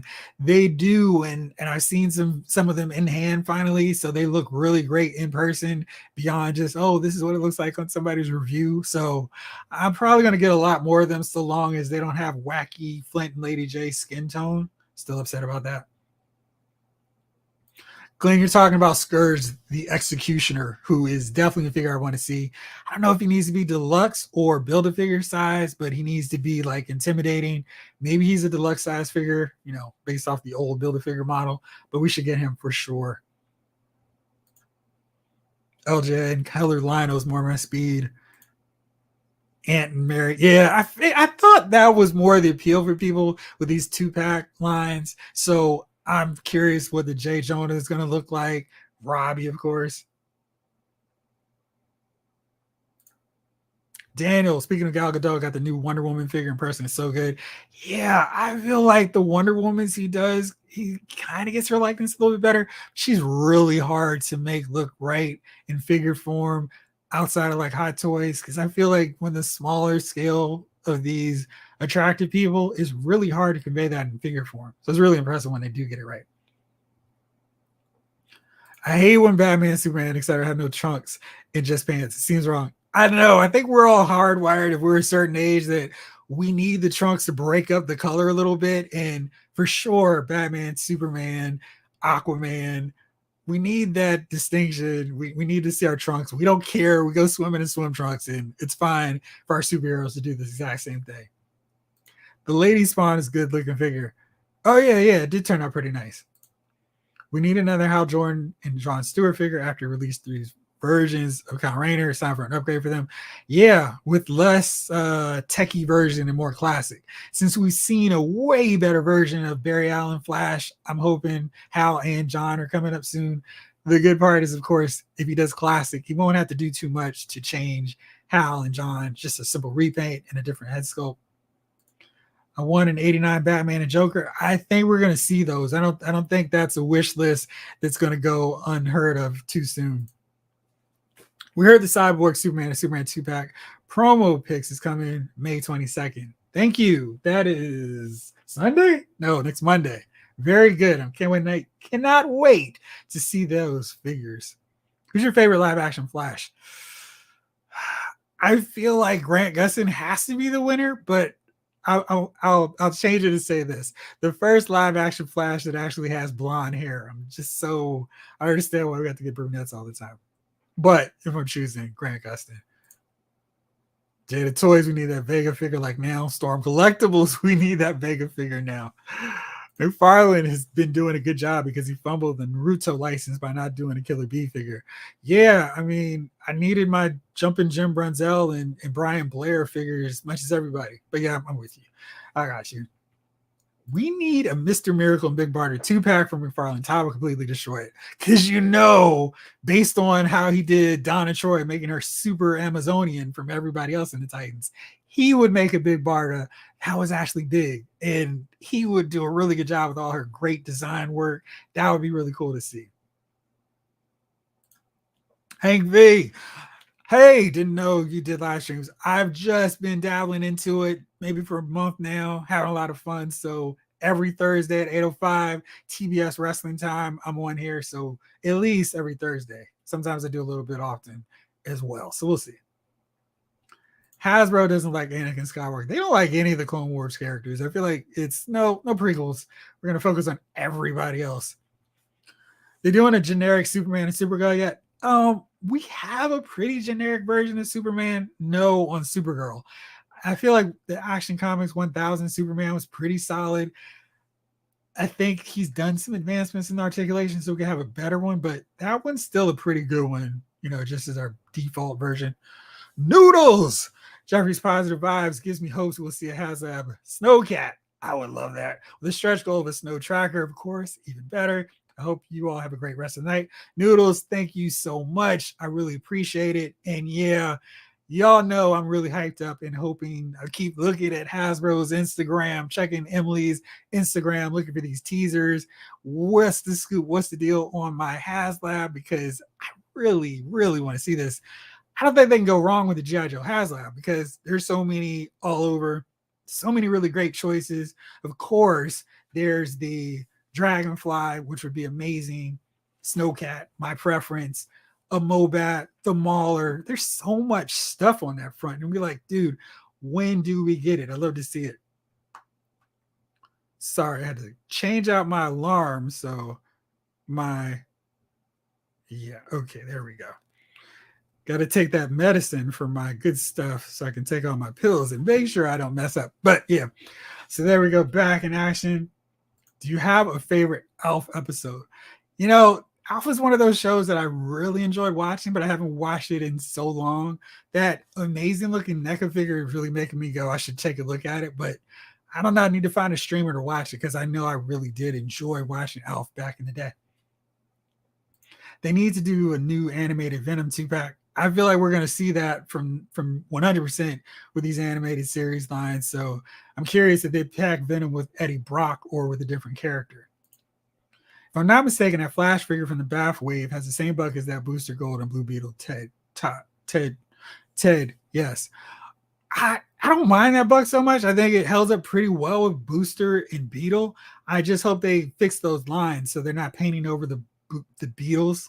I'm gonna say the Blue Beetles boot lines because they're kind of awkward on Booster. So hopefully we don't have that issue there. Ski Raider, we are the Underoos Outlook. Yes, exactly. I'm all about the chunks too. Kindred, 1998. I have a question. Do you think DC Multiverse will do all the 90s Batman movies like Uma Thurman, Poison Ivy, Jim Carrey, Riddler?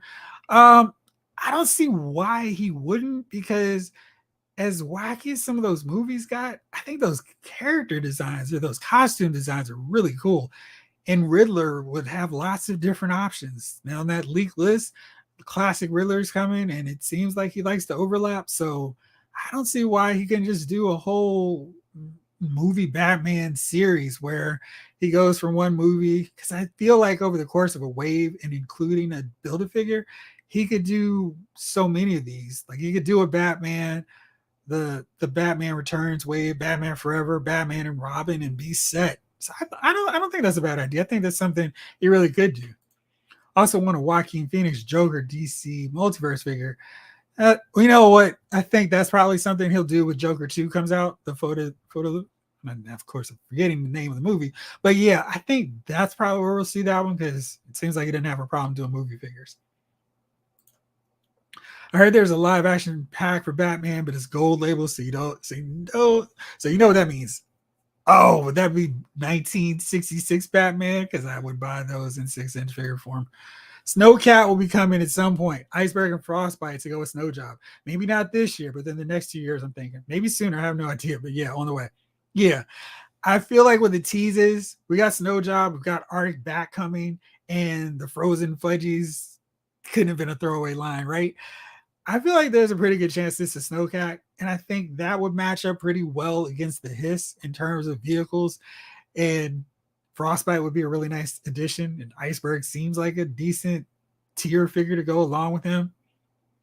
Don't be surprised if a polar bear drops first. Oh, I want a polar bear, and I will be happy to buy that. That's another small vehicle that we should get at retail because there's no reason it can't. But yeah. What up, cuz? How you doing, Joe? Thank you for the heads up on Alf. 80s kids from the 90s. YouTube is an easy way to get it. That NACA Alf is pure awesome. It does look great. I mean, it's like I need to set up a whole different shelf for like E.T. and Alf and all those characters from lines that I like. Maybe even get those Gremlin figures. So yeah, I think that'd be fun to get. Which year-long wave did you like the most from DC Multiverse? I'm assuming that's what you said. What year-long wave did I like the most from DC Multiverse? Or do I want to see it from DC Multiverse? So let me go with which year-long wave. I would like to see a Crisis wave. I'd like to see him tackle Crisis, tackle the main characters from Crisis. So Psycho Pirate, Harbinger, Monitor. And that's a sneaky way to work in every character you could possibly want since it encompasses the entire DC universe. Maybe then you do a classic Shazam, Mary Marvel. Uncle Marvel. So many characters they could do from that. Shadow Demons. That would be kind of neat. Hawk and Dove. There's so many different avenues. And then he could make a mega fig of Chemo. So lots of options. So that would probably be the line or series I'd love to see them tackle where, random points we get 4 or 5 characters from it. I think that'd be really fun. I like to see Jada Toys do a Wu-Tang Shaolin style figures from the video game. The video game figure looks were cool, and that would be a fun line. I mean, I feel like there's some viable stuff, and I love to just buy figures of hip hop figures, and not they don't even have to be like gimmicked out like the Wu-Tang Clan would be. I'd love a Biggie, Pac, Eminem, Jay-Z, Death Row, NWA, Ice-T, Ice Cube, the whole deal. Yeah, I could go on for so long with those figures. Ren rocks 80s rants and real talk. I wish Todd would do an Icon and Rocket 2-pack and finally do Lobo's bike. That is weird. I keep forgetting that we don't have a Lobo bike. And yeah, because of all the love he has for doing motorcycles, we got a McFarlane Dark Knights Dragon Joker. Hey, I don't know why we haven't gotten Lobo's bike. That'd be really cool. This is my new hangout spot for Thursdays. Let's keep it going. Thank you, Jeffrey. Thank you for watching, James. I'm having a lot of fun doing these too. Glad to hear you all are as well. Todd, 89 Batman and Joker 2-pack. Batman, Joker, and Robin, Red Sky animated. Batman and Robin from Batman Forever. Kids WB, the Batman, Joker, Robin, and Bat Pack. Yeah, you know what? I wouldn't mind the Batman figures either, based off those designs. Those would be pretty cool. I really thought that Nightwing from the Titans wave was going to be my definitive Nightwing until I saw the pics for him. That fig didn't even top the original Nightwing fig from 2020. Yeah, like those pictures, I was like, no, what happened? Because the original one they showed looked so cool. And then from the head sculpt being a little weird, the smaller frame, which is not bad, but it didn't match up with the rest of the Titans at all. Not being able to hold his Eskrima sticks, which was really weird. I'm like, dude, how are you going to give Nightwing fist that he can't hold his main accessory? That was so weird. So I need a better Nightwing too. Kindred 1998, I think DC Multiverse should do an anniversary wave to celebrate the 10th anniversary of the movie Man of Steel. Oh my gosh, that is how slow and how bad they've been with cranking out these movies. I mean, how many MCU movies would we've gotten over in a decade? Gosh, it's like what, 5 or 6, depending on what your take is on the Zack Snyder cut of Justice League. Maybe count that as 4 movies or 2 movies at least. Yeah, I'd be down to get a Henry Cavill Superman and Zod and Fiora. Yeah, and the mega fig for that one could be Non, who we didn't really get the name for, but yeah, you know what I'm talking about. Didn't someone do a BC Boys intergalactic set? I think so. Maybe it was Reaction. And see, that's the problem when you get these figures when they start off and we get a couple, but there's so many more for an animated series. So yeah, we should get more Batman Beyond Villains. I just feel like once you start a line, once you start characters, you should keep adding more to it. You're never going to get all the Batman Beyond Villains, but if you start something, keep adding to the ranks so people who are into that can keep building it. So, Serpent Society, not saying every wave needs to have a Serpent Society member, but just like, add 2 or 3 every year or 2 would be nice. You start a new Warriors, let's get a new Warrior at least every year. Just do it like that.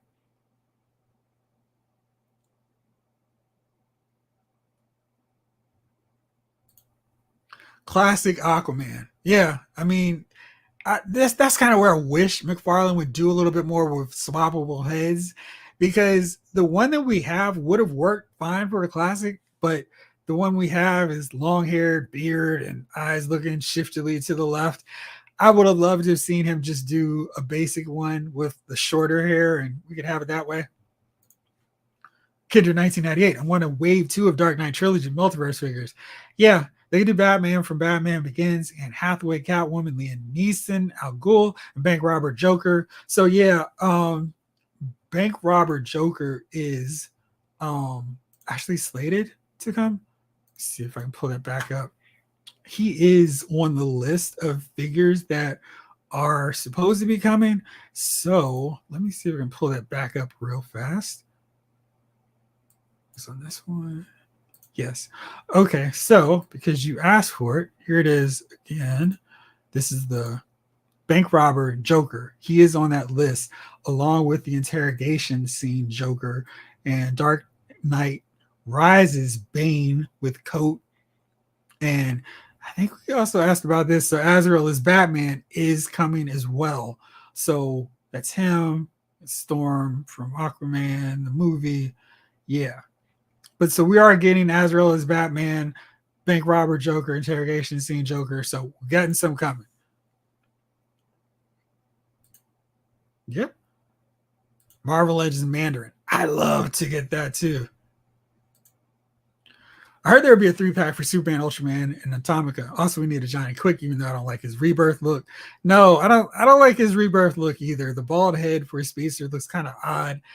I want a classic All-Star Squadron Johnny Quick because I love that book and would love to get figures of all those characters. That's something I really wish the DC Classics had done, because they skewed a little bit more to that classic golden age. Like, one of my favorite parts of my DC Classics line is how many golden age characters they gave us.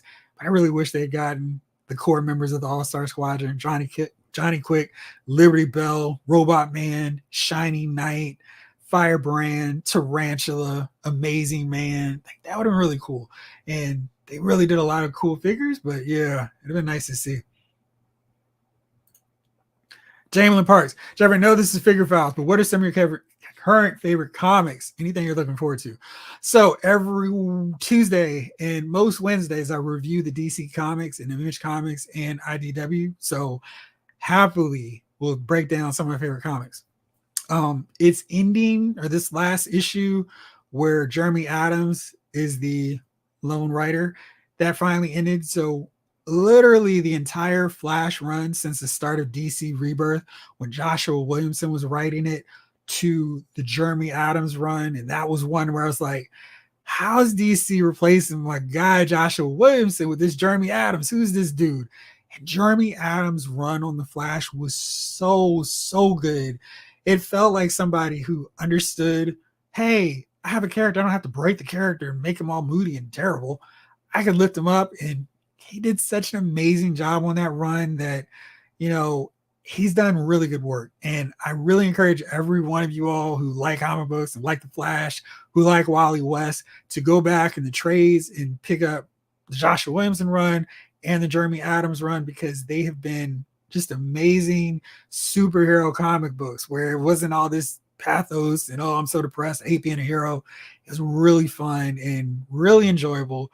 Great artwork along the way, but definitely read that. I really love right now, in terms of current comic books that are still going to be continuing, Nightwing from Tom Taylor, Bruno Redondo. Really good book. The Titans are on there now. Titans is also started up with Taylor and Nicola Scott. That's really good too. So if you like those books, so Flash, the early run, Rebirth till $7.99, highly recommend that. Nightwing, Titans, Superman from Joshua Williamson and Jamal Campbell is also really good. That just kind of got started. It's on issue 4 now. That's great. Green Lantern that Jeremy Adams, not so coincidentally, is doing now. Definitely a book that I'm going to be adding onto my list all the time. I mentioned Wildcats earlier. It's a way crazy out there book. I'm not the Wildcats aficionado as like some comic book fans, but I really love how crazy and wild and unpredictable that book is. I think that's oh gosh, how could I forget this? Batman Superman World's Finest, Mark Waid and Dan Mora, is so good. It feels like a old school comic told in modern times without the modern, oh, we're going to tear your favorite heroes down. It's really, really good. The artwork is great. Mark Waid understands these characters, so they're not like, he would never say this. Really good. Joshua Williamson is now writing a new book, new Green Arrow book. So that just started. Issue 1 just dropped a couple weeks ago, but the first issue was really good. So I'm intrigued and looking forward to more. On the Image front, there's so much good stuff. Basically everything Mark Miller's writing is really exciting and really good. So I'd start there. Really good stuff. No One is good. The Good Asian, it ended, but it's a really good book. I recommend that one too. So yeah, but check on my page, the comic book reviews. You'll see all the stuff that I really like. Earlier, did you say there's a more accurate version of the 89 Batmobile coming soon, possibly? Yeah, it seems like there's a gold label one that's kind of teased, but apparently there's going to be some reveals of McFarlane Toy figures come the 22nd, Monday. So Monday. So maybe we'll see it then. Because you know how Todd likes to just drop everything on us and be like, all right, it's coming in stores next week. So is the new 66 Batman and Robin from Todd with the mouth breathers able to remove the mouthpieces? I don't think so. And I'm kind of upset because I cannot find a good version of Batman and Robin. And every time I go look over at my Target, I see, oh, Batman's finally here. And it's just Alfred in the Batman disguise. I still need him. I still need Robin, especially now that they've shown Batgirl, who looks really good. So I need to get those for sure. And his 96 and the 66 playsets have been great. Yeah, and very expensive. I love to also see playsets for these other Batman movies and shows. That's exactly why there's no reason they can't do more of these sets for Mattel, Hasbro, etc. Because McFarlane is showing it's possible and you can do it on the cheap and people can use them for their dioramas and action shots. So let's make it happen. Super Friends versions of all core characters. And see, that was what Mattel did with their DC Classics. And I felt like they kind of cost us some waves doing those Super Friends near the end. But I'm kind of curious what McFarlane would do with that. I need another 90 Subaru with his glasses. I know everyone wants to see that in the line. I think I want to see that more for Mafex, because I feel like they would do an amazing in-scale job with him. And they would have a lot of fun with his jacket, taking the jacket off and really doing a cool job. And I love to see that because they would make a head sculpt with the sunglasses and then make one with removable sunglasses so he could do all his punk 90s kid looks. But yeah, I would love to see what they do. And the one that we got from McFarlane is a little shaky to me. Gorilla Grodd, Reverse Flash, and Classic Metallo. Yeah, that'd be fun. It's nice to hear that you're a fan of Josh. He's one of my best friends. He was so amazing. I met him at Awesome Con before the pandemic, and I was like, dude, please, please, please tell me you're not leaving the Flash, because when Rebirth started, I really loved everything that DC was putting out. It was so much fun. I was like, this is such a great time to be reading DC comics. And one by one, all the all the writers, the artists were leaving their books, and it kind of came down to Tom King on Batman and Rob Thomas on Suicide Squad and Joshua Williamson on Flash. They were like the last dudes standing on their comics. And I was like, please tell me you're going nowhere. He said, they're going to have to kill me to get me off this book. And I was like, great. And had a couple more years of really fun, strong comic book stuff from him. I really loved how the Flash TV show implemented some of those characters that he originated during his run. That was really cool. I don't feel like they did a good job on the show, but it was really nice seeing his stuff on the big screen or small screen. But yeah, I really loved his stuff and I thought it was really good. So I've been following everything he's done in DC since then and really loving the work on Superman and Green Arrow. I'm excited about, and I'm very excited seeing that he's one of these architects for the dawn of the new DC, because I feel like with him, they're in really good hands. Also, we need the Tornado Twins in this lineup. Maybe another Wally West, but not in that John Kent body book. And I don't think there's a lot of love for that John Kent body book. Hasbro needs to do Arthur Harrow figure for Moon Knight and the Flash Smasher, even though she was not a good villain. She's still a Captain America villain, but yeah, Hasbro do Howard the Duck and Jimmy Woo. I think that's a really good case for seeing the comic book version of Flag Smasher. I feel like that'd be an easy repaint using existing parts even, and the costume looks really cool and striking, and it's a classic Captain America villain. If you like World's Finest, you're gonna love the new Shazam. I forgot about that one as well. Brain Total Lapse. Shazam was an amazing book. I was smiling. I feel like that's my big thing with comics now, where if I'm smiling at any point while I'm reading the comic, I instantly love it. And I think it took all the 4 pages where Billy's hanging out with dinosaurs. I was like, this is so much fun. I feel like comics are so much better when the writers and the artists just make it fun. They don't try to bring it down to us and to our crappy, miserable real world stuff going on. It's just fun escapism. And Shazam was another great example of that.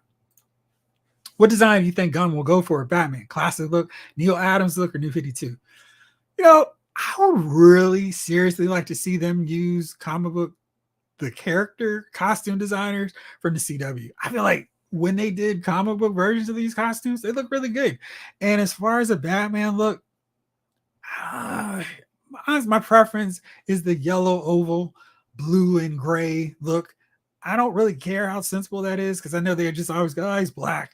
But I love to see that version because I think that would look really cool and striking on the big screen. Yes, World's Finest is so good. It's great. And I'm so happy that they're doing a Teen Titans spin-off of this. I just wish that Mark Waid did more stuff. Looking back at the golden era of classic storytelling of DC, one of my favorite books is Justice League Year One. I think the way he wrote those characters with Brian Augustine was so good.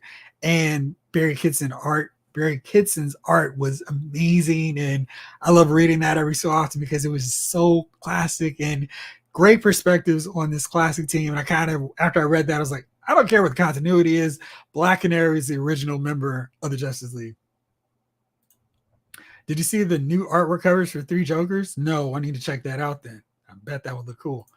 Yeah, you're right. Yeah, Neil Adams for sure. That's my way to go with it. I heard we're getting a Black Lightning figure in a Supergirl Rebirth. Also, Deadshot was supposed to be released this year, but it got canceled. How do you cancel Deadshot? Deadshot has one of the best looks, best designs, and I feel like that is one of DC Classics all-time figures where he came out so well, and it's going to take a real hard effort from Mafex, from McFarlane to top that version, because that figure looked great. Oh man, I'm dying for a full George Perez Teen Titans team. I feel like that is where we have to call Mafex and say, can you just do these 6 characters? Can we get Robin, Wonder Girl, Cyborg, Starfire, Kid Flash, running out of fingers, Raven, Changeling, why not Roy Harper, Speedy, Deathstroke the Terminator, Terra. I mean, we get a 10-figure wave of Teen Titans with no trouble whatsoever. And I didn't even mention Jericho. So yeah, I love to see those figures. We need an Amazon mega figure, more lanterns. I'm hoping you're like me, Maximum Max, and you want to see the vest version of a Mezco, not the gray slate version that they use, the boring version on Justice League Unlimited. I want to see the full comic book glory version of them. Oops, there we go. Austin, who's my favorite toy company? I feel like it sort of has to be Hasbro because there are so many of my favorite lines, and it's kind of slanted because GI Joe and Star Wars, like I mentioned, were my original action figure lines, and they're still creating those figures, so by default they're going to win. But I really like Storm Collectibles just in terms of what they do.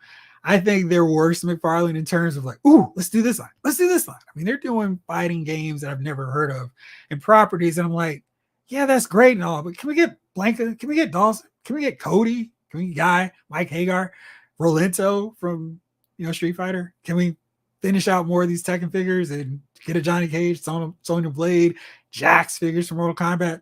But I think every time I get a new figure from them and I open them up, Balrog is coming. I'm excited about that. And I have so much fun posing and taking the time to get that video game pose right from them. And I feel like they're doing an amazing, amazing job with those figures. And I love fiddling around with them. I think they include so much accessories and articulation is great that they're a really fun line to collect. So it'd probably be Hasbro and then Storm Collectibles, just my non-mainstream main company. Maybe Power Town will get on that list too. So let's see what we do there. Classic Darkseid to go up against Hush Superman. Yes. I want that Sinestro Batman. I want a Sinestro. I feel like it's crazy we don't have him yet. I got my Destro from Mezco. It's great, no issues. It was a Destro week for me. Super 7-1 came last Thursday, and Mezco came this Tuesday. Great figures. I'm glad. I feel like in the wave 2 of the Super 7 Joes, Destro is by far the standout, so I'm glad to hear you liked him too. And we need a new classic Mr. Hyde. So Mr. Hyde, I kind of got on because I started getting those Shang-Chi movie figures, and I thought they really did a nice job with them. And of course, I was getting the comic figures, and I was like, well, I guess I'll just get this last figure so I can get the Mr. Hyde head, even though it's not Mr. Hyde the way I wanted. I really hope that he gets the deluxe redo treatment, and they can use most of that mold, but I need the cape, cloak, and I need a wilder hair going crazy head sculpt. Jason Fabok is one of my favorite comic book artists. Have you seen Wolverine artwork and Catwoman and Batman designs? I love his artwork too. I think he is like Gary Frank, where he has just such an eye for detail, and it looks good without it making it look like, oh, I put so much work into this. This stuff looks great. Every panel, I just think he does an amazing work. And I was so glad that he was the artist that was working with Jeff Johns when he was winding down his Justice League run, because he needed that high profile so people could appreciate how good his work is. I loved his work on the Three Jokers too. Do you think with MCU's multiverse, you think there can be a version of Captain America and Steve Rogers being in a romantic relationship with Proxima Midnight with the whole multiverse thing? I think they could do whatever they want to do with it. I would love to see them take some wacky chances. I'm hoping I'm not spoiling anything talking about the Doctor Strange and the Multiverse of Madness, but I love what they did with Captain Marvel. I thought that was really cool, and Captain Britain was fun. So I hope they take advantage of it. I'm still not as excited with this multiverse saga phase as I would be if phase 4 was just all about the strange new group of superheroes, the Thunderbolts, coming to save the day, and then midway through we find out they're Ashley Crooks. I feel like that was a missed opportunity. And then one of them gets killed midway through or at the end of it, and it's a Skrull, and it's like, whoa, then we lead into Secret Invasion. I just feel like that was a better way to go than, hey, there are all these heroes in all these different worlds, because I don't feel like they've done enough with that.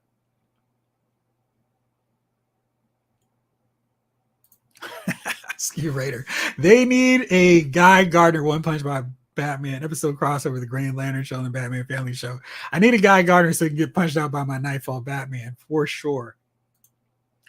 Jamelin, dude, I know I feel the same way about JLA Year One series. That is canon to me. Absolutely. I don't care about any continuity changes. They wrote those guys so well. I felt like, man, it was such a great touch having Hal being this cocky Tom Cruise maverick pilot, but he's always broke. And Barry Allen's just the straight laced, I got you. And everybody, hey, he's the leader. I don't know what you're talking about, Hal. And how they worked in other characters like Green Arrow and Superman and Batman. Love that book. And the Flash and Green Lantern, Brave and the Bold series was really good too. I wish they could have done a full Justice League book told in that style. Keith, what about starting a rumor that the next Marvel Legends HasLab is a Red Ronin figure with a 6-inch figure size cockpit inside his head, so it's a figure and vehicle? Yeah, I don't know about that. I don't know if I can keep. I don't know if I got the stroke to get a rumor like that rolling. Freaking tired. Yeah, we're getting a Yellow Lantern Batman and a Two-Face Batman, but no Sinestro or Two-Face. I mean, what's the deal with it? So weird. It's weird that Hasbro has not even done the comic book Black Order yet, but they did the MCU ones. Yeah, and I feel like the way that has kind of come and gone, we may not see them for a long time. Maybe they show back up in some point in the multiverse saga, because I feel like they kind of missed the opportunity there.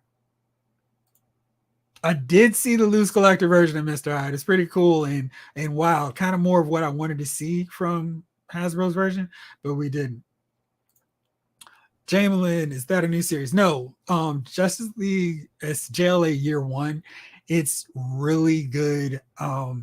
It's so classic. It's basically taking a look at those classic Silver Age Justice League members, Martian Manhunter, Aquaman, and envisioning what they would have looked like with the more modern storytelling sense.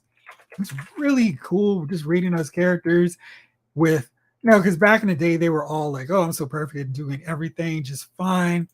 This book explored those characters in a way where it was like, well, what would it mean if these were the first characters taken up from the Justice Society? The Justice Society makes an appearance in here too. And it's just really fun because this is looking at these characters in a totally different way with more depth than, everybody sounding the same while looking different. It's really good. I definitely recommend you checking it out. I am shocked we haven't seen a Doomsday Mega Fig too. People say the MCU is dying. What do you think? I don't think it's dying. I mean, Guardians of the Galaxy probably did a super jumpstart and get me excited about the future of it. I was really bummed out, of course, with Chadwick Boseman dying, and I felt like that really took a lot of steam out of this phase 4 for me, especially since they decided not to recast T'Challa, which I still think was a mistake because I feel like his character was too important to the next phase of MCU than to kill him off on screen too. I thought that was a decision I definitely didn't agree with, especially since they decided, well, we'll keep Thunderbolt Ross around because he's so much more important than T'Challa. But I feel like they've taken some chances that haven't worked out. I don't think many of the Disney Plus series really resonated with people because it's like, hey, here's all these characters that are replacing the characters you love. I think ultimately that was the issue because, comic books, we can fight back and say, we don't like Kyle Rayner, bring back Hal Jordan. And eventually they'll buckle and bring back Hal Jordan. But when the actors decide I'm aged out, I'm tired of this franchise, I don't want to keep doing this stuff against green screen, they have to do something else. I feel like this was more of a time for them to pivot to Fantastic Four and the X-Men. I think then losing the Avengers wouldn't have felt like, oh my gosh, we're replacing them with Moon Knight, Shang-Chi, and Miss Marvel. And again, those characters are fine, but it's not quite the same level as Captain America, Iron Man, Black Widow. In Black Widow's case, well, don't worry, we've got more Black Widows in the chamber here. So I think there's still room to improve it. I think they need to kind of not be so invested on these TV shows and focus more on the movies, but that's my take. 80s kids from the 90s. Yeah. Guardians of the Galaxy Volume 3 is a win for Gunn. Absolutely. I felt like that one's by far the MCU's movie of phase 4 and 5 so far. I would love to see Zemo, the actor that plays him, get the disfigured face he gets in the comic, and they cannot use CGI. It has to be makeup. Need him really ugly looking. And that's why I kind of feel like they really could have done a better job setting up Thunderbolts and just do it like the comic book, because it's right here, even to this moment. Where are the Avengers in the MCU? There are threats going on. I don't care about the Eternals. Where are the Avengers? Who is Falcon? Who is Captain Falcon getting to be this new generation of Avengers? Where are they? And the fact that we haven't seen them is kind of annoying because the Avengers exist. We can't act like they don't. But why don't we see them now? I agree with you. All of a sudden, everything's a multiverse. I'm not jazzed for the next Spider-Verse movie. I want Miles to have his own movie. I don't mind him so much in the Spider-Verse because I think that they've clearly positioned him as the main character in them. It's not like they didn't fin him. They didn't go, hey, he's really the lead, and psych, it's not. It's actually Spider-Gwen. No, they didn't do that. So I still like that. Yeah, it's way back in the day. Yep, with you. Does Target have it on paperback? I don't know. I'll see if I can find it for you and hit you up on the comments afterwards. The character Black Panther is bigger than any actor that been playing. And I feel like there's great actors that could have played Black Panther. So I'm disappointed. Anyway, fellas, I'm here. I'm losing my voice. So thank you so much, as always, for hanging out with me on a Thursday. We will be back bigger, better than ever at 8:05 next Thursday. I'm probably going to do another video in the interim, but thank you, as always, for hanging out with me on the chat. It's always so much fun kicking it with you guys and talking about figures on a Thursday. Hope you all have an awesome weekend and find some figures that we can talk about next week on the chat. For now, this episode allows Figure Files has been filed.